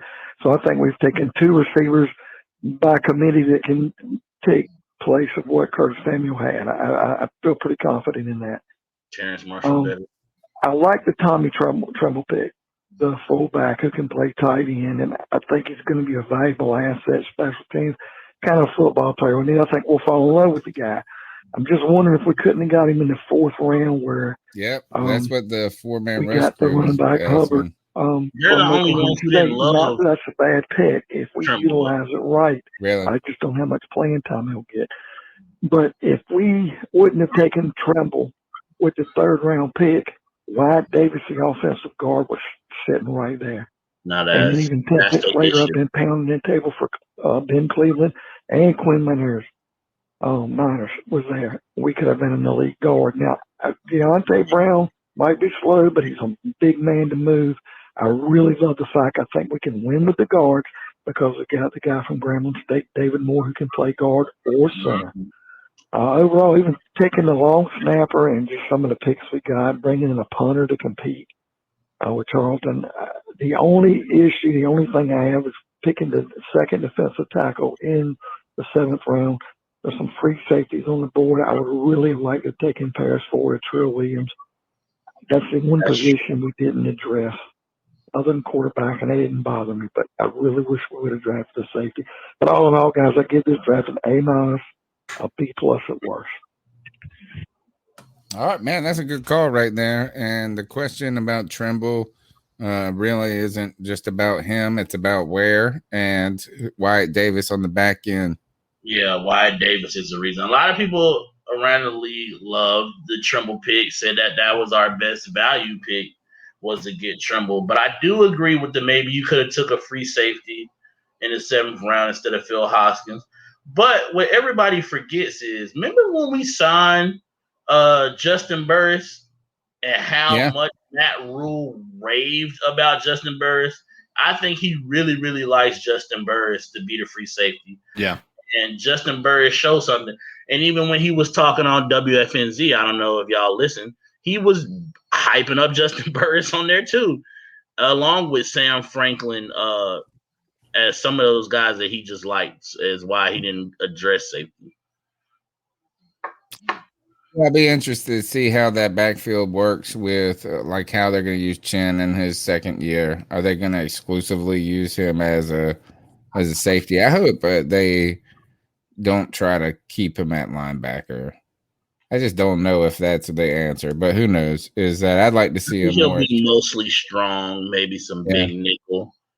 I don't think we got too many linebackers. Yeah, I mean, that's a good call by Chuck, man. Chuck, good call, man. Let's go to the next one. Yo, guys, it's Nick. Yo, Nick, what's up? Just getting over the draft, and I have some mixed reviews on it. I mean, first round pick, I understand the need for going for corner. You know, we were in desperate need for corner on the defense. But I thought that our needs at the offensive line were far greater than corner, in my opinion. I would have been much happier with Slater. But I also understand the need for going with Horn. As far as the rest of the draft is concerned, I'm halfway okay with it. I mean, I really think that we should have spent more picks on the O-line. I don't think we needed all the wide receivers we got. I would have been okay with one. I thought two was a little excessive, especially given the fact that we picked up a tight end. I mean, tight end we definitely needed, but at the same time, that O-line was absolutely terrible. I mean, and on top of that, trading back with, I believe it was the Browns, and they picked up the safety or the linebacker there.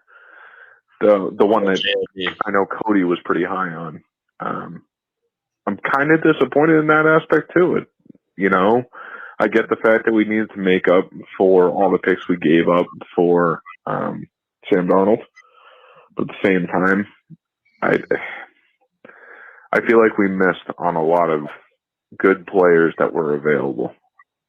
And especially given the fact that we drafted a long snapper in the 6th round. 7th round, I might understand, but 6th, I think that's a little. I think that's a little high, especially given the fact that we could have gotten someone in free agency. But yeah, thanks for having me on the show on draft night, guys. Appreciate it, and keep coming. All right, man. I appreciate it. All right. Let's go to the next call. Oh snap! What it do? C3, it's your boy Mike. PKA supremely What up? Greatest hair. He's got better hair than I got. And I got having good a hair. fine Tuesday. Shout out to the C3 Panther podcast for having me on for a little while. All right, so here's what happened. So I was so ready to co-host with you guys. Then my boss called me and was like, hey, can you work today? And I was like, yeah, sure. I need the extra money. Halfway between zipping my zipper up on my pants, I'm like, oh, shit. The fucking draft and the fucking C3 podcast. I was supposed to be on that shit. God damn it. But I got to show my face, show my flowing hair, that. Look, Tony, my hair flows like curly fries from Arby's, that shit is banging, bro. I don't know who goes to Arby's. So, that was fun though. For the little bit of time I was on, that was fun. Looking forward to it again. Let's see. Don't forget about those tickets, boys. Patriots game. I think it's May 12th. Tickets go on sale because that's when the schedule comes out, I believe.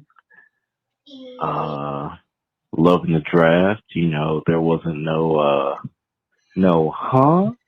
picks, that made you scratch your head. That had to be the best draft we ever fucking had. I'm fucking loving it, boys. I can't wait.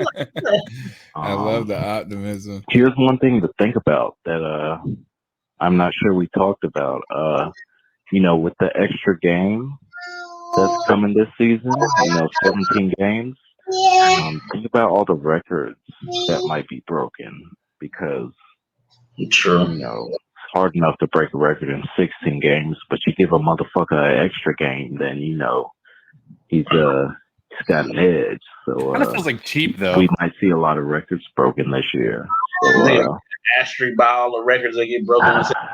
this your boy Mike, aka Supreme Leader, signing off. That's a well. Panther That's pride till I die. For great call, man. You great flow, by the way, Mike. Great flow.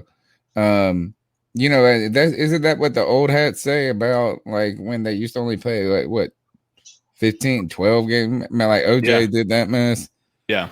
And how many they play? You know what I'm saying? And now we played 16. That's what the old hat said. Like when you had 1,000-yard rushing season before and you did it in 12 games. I don't know. I forget how many games they played. Yeah. But so that is a good point. Another point that I was thinking is where this is just kind of different, like off topic, but if Aaron Rodgers isn't going to be a Green Bay, like should we take the under on wins for Green Bay this year? Like we should just go bet like $100 on the under because the number of wins is probably predicated on Aaron Rodgers being the quarterback.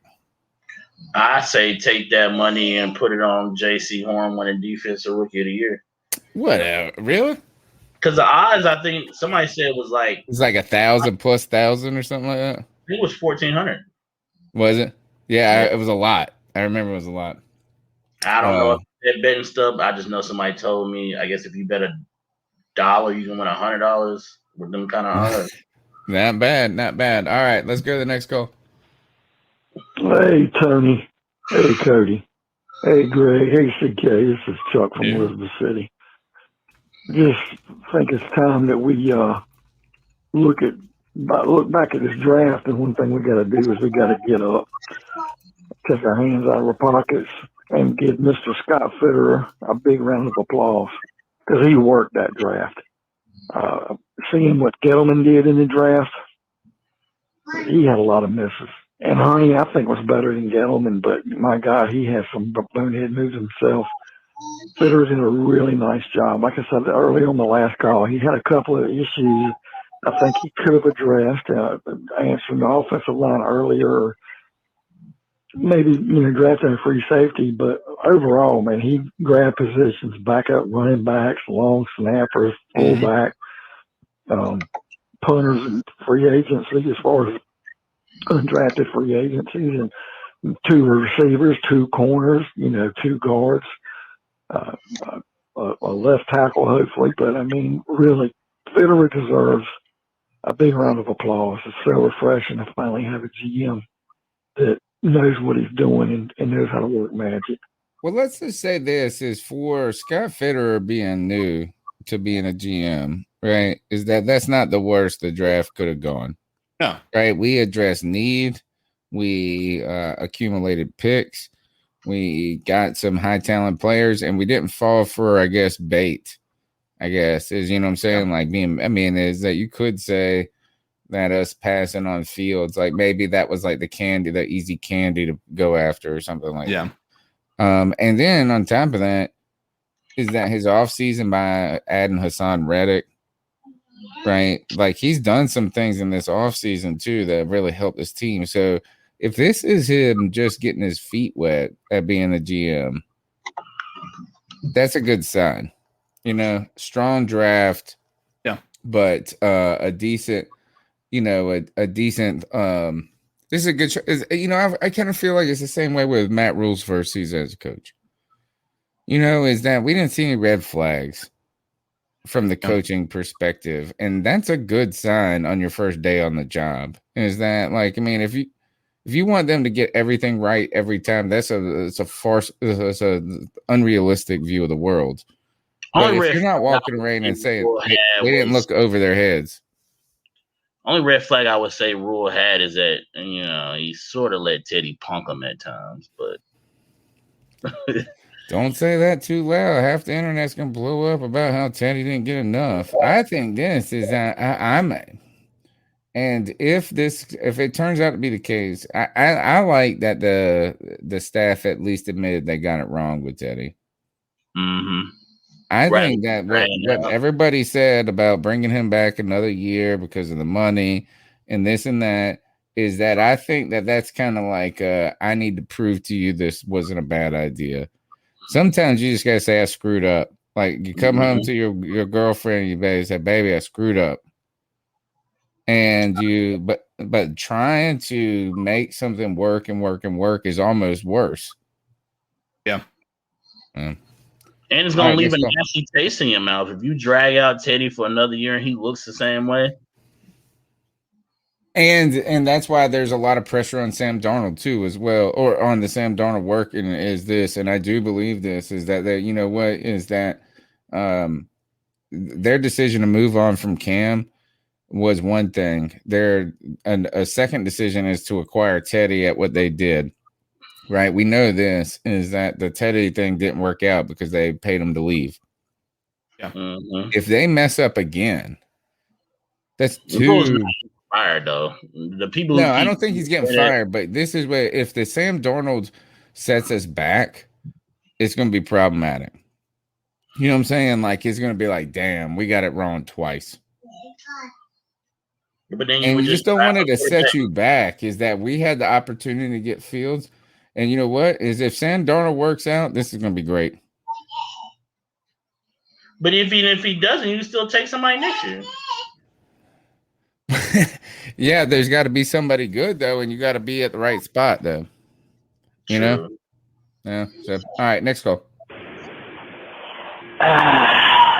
Boys. Uh-oh. Girls. The GM position feels like, oh man, this feels pretty good. Matt Rhule talked about GM Scott Fitterer and said he put on a master class during this draft. Last year, believe it or not, Matt Rhule would sit more than 6 feet away from Marty Honey, not because of social distancing, because of the lack of ability that he offered. He was a game plan going into this draft. And boy, was it fun to watch. I mean, we were active all 3 days. You better believe that these boys had a game plan going into this. And they were active the whole time. You better believe that they were on the phone all day, all 3 days, and even before the draft setting up deals. I mean, I even saw an interview where they said they were constantly on the phone, the whole team. So to be able to see news like this, the reason they moved down twice was because they said a lot of these guys that they had on their list were in big clumps lower down the board. So the value we got trading down on day 2, that might have been frustrating not to be able to see players picked earlier. But we're doing more players for what we got, and I'm looking forward to studying this. I'm sure it's already been studied with some of the players that we picked before my call. But man, how fun was that to see what we did? And we filled up the roster with only 4 undrafted free agents. I mean, when's the last time you've seen that from a Panthers organization having a full roster? I know. Way You're right. We're usually adding OTA like started. 20 players. Or way before these boys have even signed a contract. We just have 4 undrafted free agents. Like, one that's even targeted with more as an offensive tackle. Look like, wow. I mean, these boys want to get it right. They want to get it right early. Scott Fitterer, I can tell, loves football, and he loves this chance at GM. This is your boy, Blake D. I just want to say to the chat room, hit that like button. Thank you, Blake. You know, I was thinking this is that, what, you know, poor Rashad and them, on Panther Nation podcast, you know why they were upset about this trading back is because they were doing live shows on day 2, and they just kept getting bumped back and back and back before they had something to talk about. Because I felt like a bad content creator because I won't even trying to do day 3, day 2's like, come on, like the draft night's enough. Like there's so much I don't care this much about it. But I was like, my wife and I were doing something. We were having friends over or something. We went out and we stopped in at a place to get some food real quick. Where was it? I don't know. It was at night. It was at night, right? Like, but I was just like, oh, I'm a bad fan because I haven't looked at the draft. And then I was like, oh shit, we still ain't picked. Like, I'm good, baby. I ain't missed shit. All right, next go. I would try to pose as G. Cavassier, but Tony called my bluff last time I did that, so I'm gonna let that one ride this week. I'm gonna come at you again with something else. But I'm just curious, did you guys watch Brady Christensen's press conference, the introductory press conference? Not only is David Newton creepy, but he kind of also turned the press conference into a foot fetish type deal. Yeah, foot fetish. I don't know if you guys saw that, but it's kind of weird. It was more of a parenting session, also, as well as an introductory press conference. It's very, very, very strange. So if you haven't watched that, go back and look at that. They kept asking about his kid, talking about his feet. Very strange. But I don't know how to segue from that into this, so I'm just going to move to the next topic. So last week, this is Blake B again, by the way. I was on the draft show pushing 3.5, 4 hours. And I just want to give a big shout out and kudos to the C3 team, Tony Dunn, Cody, CK, Greg, everybody, for allowing the fans to be able to do that on draft night. I mean, these guys, they don't have to do this. This is their show. But to be able to allow somebody to come on there and actually, you know, they were reserved in letting the fans talk, and to be able to do that shows a real confidence in their fan base. And I can't say thank you enough for letting me do that. I've never done a podcast or a YouTube show before, and that was a really cool thing for me to look back and do. But how cool is that for them to be able to listen to their fans on a different basis than just hearing phone calls? A really cool thing that I'll remember for a long time. But I just wanted to say thank you to you guys. It's really, really neat that you did that, and to be able to be reserved enough to listen to people, not just me. I mean, what do I know? I'm just an avid Panther fan. But all the people, I mean, anytime that someone started talking, you stop what you were talking about and let them speak. And I notice, you know, the little things about this show is what makes this fan base family. So I just want to say thank you. You know, all jokes aside, you guys are really cool, and you do a lot for the fan base that goes unnoticed. And Blake B, man, my man, you're part of the fam already, and I think you're highlighting one thing that I've tried, and I've said it over every year. I say this a lot of times, so you've probably heard it before. Is that like I ain't trying to tell people what to think when it comes to football and this and that. I want us to think of this podcast as us chopping it up in the car on the way to the game, on the way home from the game. Like we just went to the game together. We just a bunch of boys and girls, ladies, because we know that ladies have great football contributions too. But we in the car and we just saw the great game. We just experienced the bad game, and we on the way home.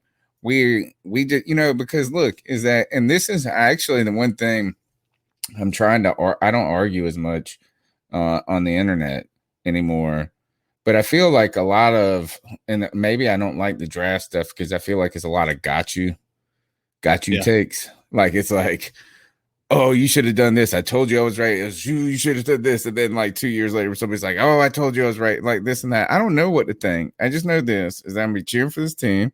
I have opinions about the team, whether they're valid or not. You can say, but we just a bunch of just a bunch of friends on the way to the game. Now we're on the way home from the draft.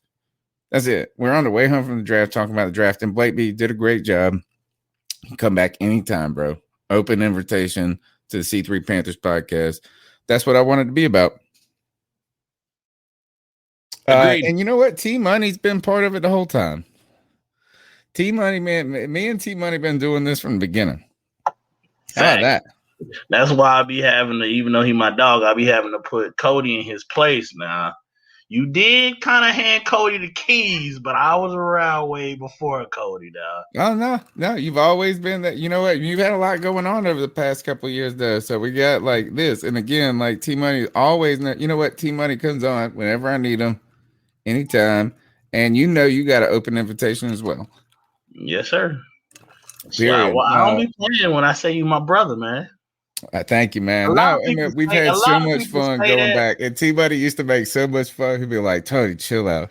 Chill. Yeah. How about this? Is I'm not even the most anxiety-ridden person anymore. True. Except for that Teddy mess. I was. But you know what? I was like, oh, but God, I'm telling you, man, I ain't going to ever get that. Y'all think 4-man rush is a pessimist, but Tony used to be the worst. The worst pessimist. Like, Tony, it's not that bad. Like I used to have to talk Tony off the ledge. Like, I'm trying to do this. It's like I almost want to go back and look at a draft party where I actually was happy.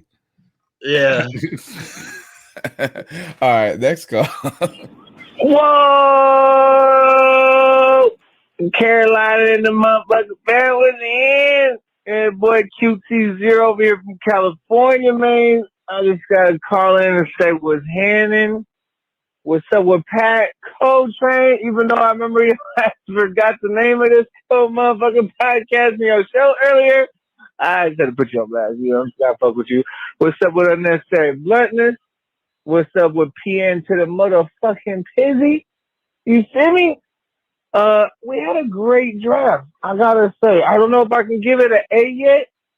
You could borderline call it an A-, but it's for sure a B+.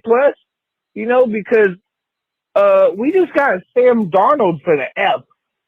For the F. You feel me? Because them trades just paid for you, boy. Because he's on only like 4-5 million. Like, come on, there's backup quarterbacks like Taysom Hill and all these lame motherfuckers getting paid more than Sam Darnold right now. And I really think this boy can blossom. You feel me? Like, really though, like think of what did Joe Brady do with the same stature of quarterback that nobody knew in 1 year? And now we have somebody that has been in the University of the New York Jets for at least a couple years, and now he's gonna come blossom into the Carolinas. I just had to call this talk some shit. But I love y'all. I don't think you Carolina shouting out from Cali. Y'all have a good one, y'all. All right, thanks, QT0. Is that this is how I feel about Sam Darnold?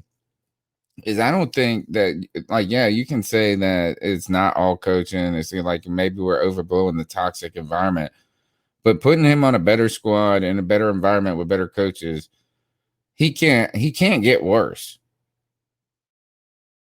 That's everybody's argument. He was already bottom of the league, so where you gonna go? Yeah, I mean, and so I do believe that this coaching staff. And I've said this for a while too, is that the one thing that I've kind of noticed that they all have a common trait is they seem to be good teachers.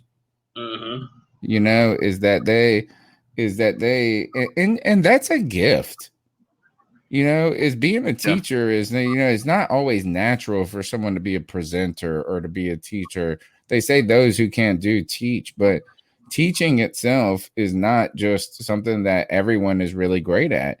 And maybe if there is, and I'm just trying to, I don't have any inside information, but maybe that was kind of the knock on some of the Ron Rivera staff along the way is that they were hesitant to give young players responsibility. Yeah. They were hesitant, you know what I mean? As it was and maybe they weren't, maybe that just wasn't their greatest strength, teaching people. I think the biggest problem with that, with Ron and them was, and our fan base as a whole, is we kept thinking we were contenders far longer than we actually were. You think so? I think for a lot of them years after 2015, we thought, okay, we're just one move away. We're just a couple moves away. 2017, we were 11 and 2017, we made the playoffs. Weren't we 11-5 that year or something? And then right after that, I mean, again, we thought we were going back again. Cam got hurt, man. Look, is everything we lived is like this. Is that this is why all the people that were critical of Cam, they need to suck it. Is we lived and died with Cam. You know what I'm saying? I think we need to let that shit go because it's not even. It would have honestly had a better shot if Cam looked better in New England. Say that again. Like we got to let that go too, though, because Cam didn't look better in New England. I know a lot of our fan base wanted him to. A lot of fan base. No, you're right. No, is that I'm not saying that it was this is the only reason that those seasons that we weren't contenders. It was just whether or not Cam was healthy or not. You know what I mean? Like the year that we went 11-5. Even in 2017, that wasn't a playoff roster. Cam carried them to. Remember that receiving core? But then 2018, what happened? Hurt, done. Once he gets the shoulder, done. Right? Like the whole team's over then. 2019, hurt at the beginning. We lived and died with Cam. It was like if Cam was great, the Panthers would be great. If Cam wasn't available, the Panthers certainly won't gonna be good. Yeah, but I mean, even then, we made the playoffs in 2017, but we weren't Super Bowl contenders. Yeah, that receiving core was what Kalen Clay, Tegan. He dropped that shit in the end zone. Kalen Clay, poor guy. Poor guy. All right, only a couple more calls. Hey guys, it's Joey. I ain't got nothing to say except for a little parody about Dante Jackson's toes problem. I think I know what he needs to do. Oh God. He need to put his toes in the water, ass in the sand, forget about the world and get that ball in his hand. He'll be good today. That's all he needs to do. He'll be fine. But you know. Is that Jimmy Buffett? That's just me. Anyway. I'm going to try to do the longest one of these things ever. You know how it's about to go down.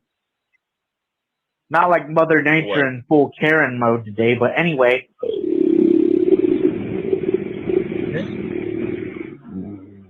Wow! Joey Blind Panther got the best growl in the game other than Ken. Remember Ken, the rapper Ken? The trailer boy, you know what? That's from Greenville, North Carolina. That's my town. And it's not you're right, it's not Jimmy Buffett, it's some other country music band that my wife knows. Question though, is Dante gonna get hurt more now that we got turf? Ooh, I mean, by the literal name of the injury, turf toe, yes. I think for sure, 100%. All right, I thought this is that again on the crowd. I was a little surprised with some of the pessimism about the draft because everywhere I've looked is like everybody's been glowing about it on the internet. I feel like. Well, the Panthers media has been. Yeah, then look at Aqib Talib was getting hype about a lot of our draft picks. And the guys on the Left Coast show, Draft Network said, I mean, we took a lot of his best high prospects. A lot of people was. Even the hater Pete Prisco was giving us credit on our draft. Yeah, and he hates everything about Carolina. Maybe now Cam's gone, he can care about us a little bit in a positive light. The other thing that kind of stood out to me was, and hold on, it was just about Dante Jackson. It's for all these people that defend Teddy, saying, "Oh, we could give him more time, more weapons, more all this, and that," and then they act like Dante Jackson's proven himself. I would say this is Dante Jackson had a very good rookie year, but he's been up and down since, and injuries now is complicating it. You know why we fell in love with him though? Because his personality is the closest since J-No to being that dog that in your face. It's demonstrative. Yeah, it's very demonstrative. Exactly. You're right. And you know what? Is that I hope he does well, but now it's not about his game just going to the next level. That's what it was 2 years ago. Was he need to take his physical skill set and then pair it with kind of elite preparation and technique and stuff like that. But then guess what? This is complicated by injury. So now we need all of it to come together this year. Maybe Dante has a breakout year. Maybe he does. And I do believe Dante is the number one corner on the other side of JC Horn. All or year the other or corner. to start with? What's that?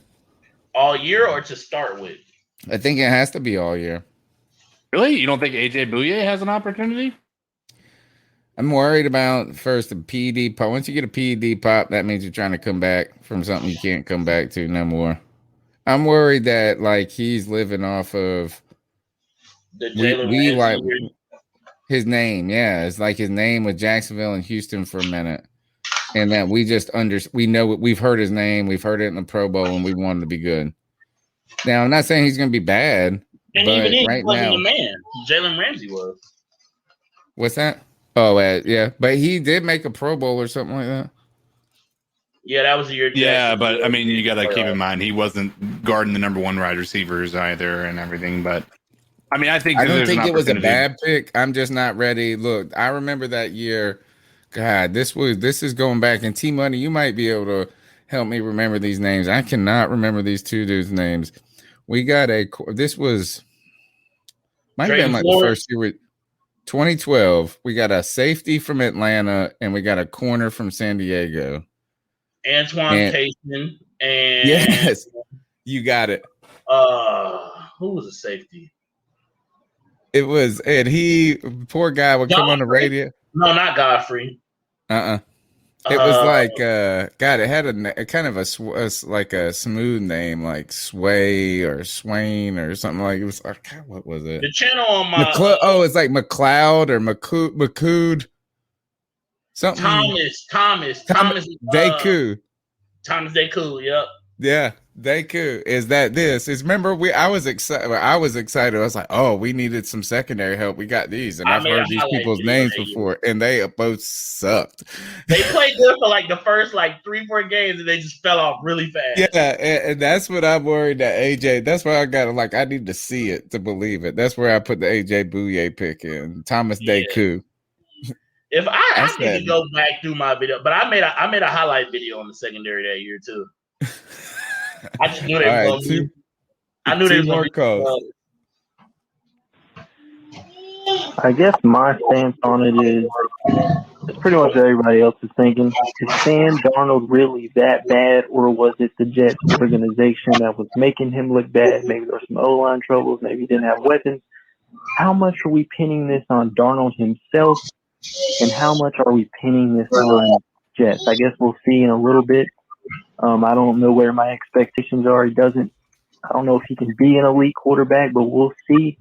So I guess the question is, was it the Jets making him look bad? Was it his weapons? Was it the team? Or is Darnold just not that good? So that's my question.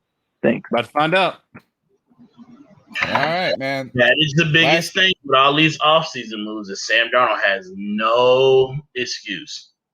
Period. That's the same thing with Cam as well. Just a heads up. Like if Cam wins this over Mac Jones, Cam has been an MVP though. Cam could I mean, you know what? If Cam doesn't do well this year, that means his career is probably over. Yeah. But if Sam Darnold doesn't do this good this year, it means his career is over. He's 24. He's gonna be a backup quarterback. Yeah. I agree with that. He has to work. It's a big gamble, but I think it's a calculated risk.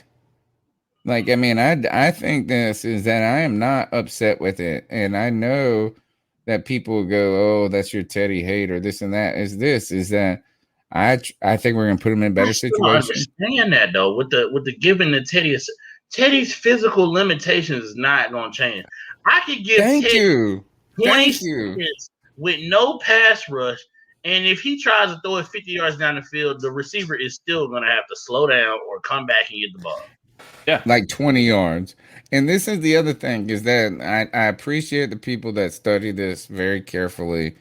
But there's one problem with with stats, like, and that's where they would give you the top pocket passing time, like, you know, like give you the average time. Oh, they love that stat, that 2 point, whatever it is, Right. 2.5. Is that the thing about that is that stat itself is kind of ruined by the poll numbers. And it's kind of like, all right, think about this is that when we think of life expectancy in America and like what's the average like age you're going to live to, we officially don't factor in people that die in year one. Like we take those out because they skew the numbers so much. Yeah. Like it's kind of like when you Outliers. get a 0. And so what I think is that sometimes I think the really bad plays bring that down. And it's like when was that pocket shitty? What part of the game was it shitty? Exactly. What was going on? These are all other things that can give us insight into that number a little bit. Facts. You can quote that number all you want, but like I kept saying, we saw games, we saw opportunities where Teddy had enough time to throw it down the field and he just couldn't make the throw. Yeah. I mean, he or chose not to, or just straight chose not to because he knew he couldn't. And one other thing is, I know that they want to shit on this offensive line from last year. It wasn't as bad as they say it was. Right. Yes. I agree with that 100.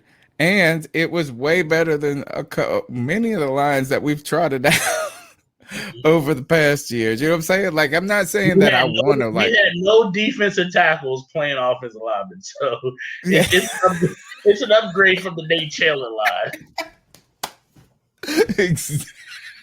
That's it. That is it. All right, not untrue. I can't believe we actually thought that was serviceable to change a defensive tackle and make him a lineman. Like, well, we did. The other thing is that you remember when and look, is going back is I know we gave Byron Bell a lot of shit, and it was deserved. But Matt Khalil was worse than Byron Bell.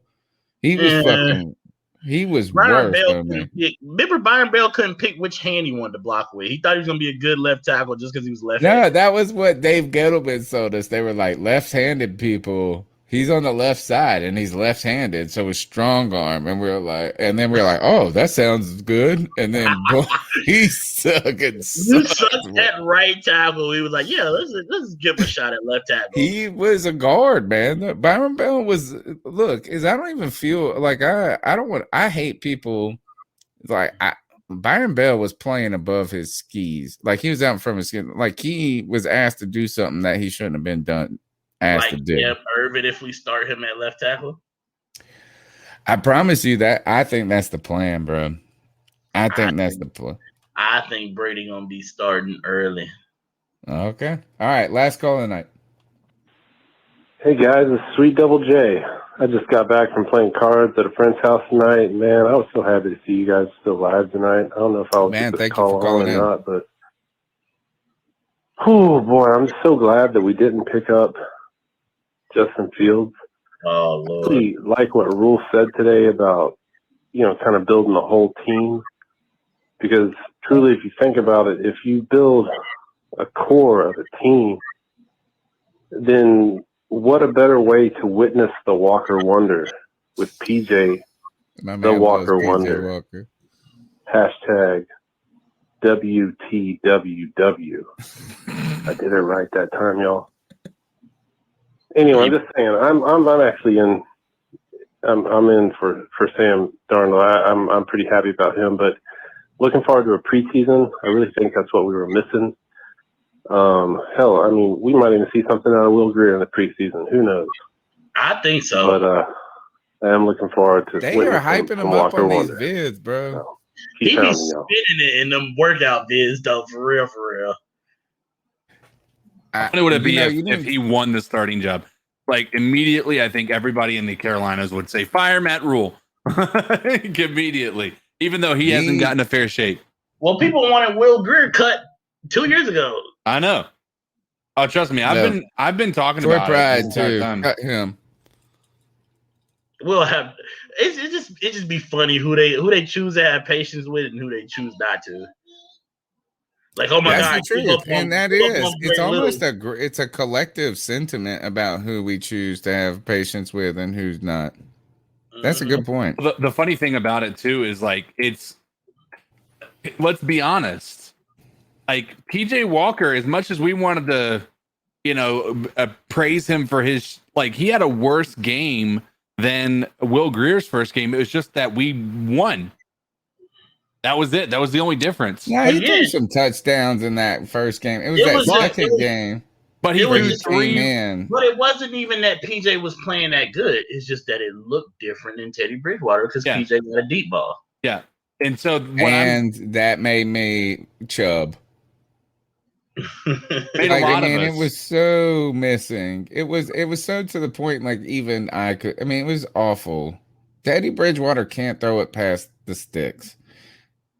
He just can't. And it ain't gonna change in year 2. It ain't like Teddy didn't know the playbook. That was supposed to be the whole reason you signed him, because the stuff that people say don't make no sense when it comes to Teddy. Teddy knew the playbook. You can't use that as an excuse. How are they defending him more than the people that picked him? Exactly. They're defending him more than Joe Brady, Matt Rhule, who risked everything to go with him, and they paid his ass to go away. And you're trying to tell us we're being too hard on him? They ate crow. Let's be honest. Yeah. They decided they had to say we made a mistake. And Tony Wright, they laid it out all on the line. You cut the best quarterback in franchise history for Teddy Bridgewater. Yeah. To some people, they deserve to be stoned for that alone. And look, some people change teams and shit and stuff like that. All right. So that's the C3 Panthers podcast. We got one last segment. We're gonna do our ice up picks. Don't forget, you can call into the show 252-228-5098. Please smash the thumbs up button. Please leave us a rating on wherever you do. Like, these small things happen. I'm looking at some of these, the other growth. We need to grow. We're going to grow together because you're going to jump in the car with us. We're going to the game, coming back to the game. You're part of the family. Call in, you smash the thumbs up button, you be a part of the chat room. Thanks to Demetrius Miller, Swish 94, still up with us at this late time. There's 61 people still watching, and we over 3 hours up in this joint. You guys are fantastic. Follow me on Twitter at @_Chronicles. Look at all these cats on their little IDs right here. Let's go ahead and ice some people up. I will start just to kick it off. I'm icing up, and I'm not going to say who it is, because if I say who it is, big problems could happen for me in my personal life. But I am going to ice up this. And look, I'm not immune from doing this myself at times, but I'm icing up adult temper tantrums. Adult temper tantrums. Look, adults, they get frustrated, they get tired, they get frustrated, maybe get cut off in traffic, whatever it is, and you blow your lid, and it's not cool looking, though. And I've done it. I've thrown a temper tantrum and pouted and been all pissed and this and that over small stuff. And I'm almost 40 years old. It's not a good look. I witnessed an adult temper tantrum today. It wasn't a good look on the person. I'm going to say who it is. But, folks, don't be like my kids. It's like, can I get a McFlurry? No. Oh, come on. T-Money's advice, look, it's all his trying to bring me down off the ledge. Look, he's even taught me how to having temper tantrums on this show. T-Money, thank you for that. That's what I'm icing up. So what you guys got? You got one, T-Money? I guess probably the Hornets, because everybody, again, Hornets trying to make their playoff push. Everybody's hurt. Gordon Hayward's hurt. Miles Bridges may have COVID. He always hurt, man. True. Miles Bridges may have COVID. PJ Washington missing games for personal reasons. Like, dang, can we get in the playoffs one time? LaMelo back, bro. LaMelo in the playoffs is gonna be fun to see. He's awesome. Can you help me out with something? Because you know all this stuff. Why do they call him Cocaine Monk? What?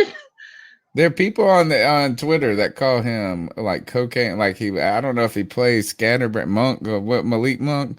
They call him Cocaine Monk on Twitter. Oh yeah. I mean, Malik Monk was supposed to be like one of those great scorers. He was like a great high school prospect. My homeboy is from Arkansas. He's been talking about Malik Monk before he went to Kentucky, but yeah, he's either gonna score 30 or he's gonna score 6. He's sort of like J.R. Smith or Deion Waiters, one of them scorers that just either they own or they totally off, but they still gonna shoot either way. I got you. CK, you got an ice up pick for us? I do. So I'm gonna ice up all the people that decided to sell their Dogecoin when it was like 10 cents because they thought there's no way, and all the people that have made the decision that Dogecoin, there's no way it can go anywhere. It's a meme coin, all this stuff. Right now, it is at a 68 cents. Right? Oh my God, you better sell. 68 cents. And for those who have not bought in yet, I know it's scary to buy in at this point, and I'm not going to give anybody any type of investment advice, but just kind of keep in mind, Elon Musk is going to be on SNL this Saturday, and anytime Elon Musk does anything with Doge, that shit skyrockets again. And so he's already... He tweeted at 2:00 in the morning the other day, the Doge Father will be on SNL. Just how live will SNL really be? And that's all. It didn't even really go into. So I mean, there might be some crazy stuff that he talks about and maybe pushes that up. So just something to kind of keep in mind, guys. But I'm interested in the Elon Musk relationship and like public finance. You know, he got sanctioned when he was with PayPal originally. Not PayPal, for kind of tweeting something out. That was basically tampering with the market, right? Or that's what and it was kind of offhand. It wasn't the biggest deal, but are there? Interested to see what kind of regulations there are in relation to cryptocurrencies. Guess what is one of the most unregulated industries right now? Right.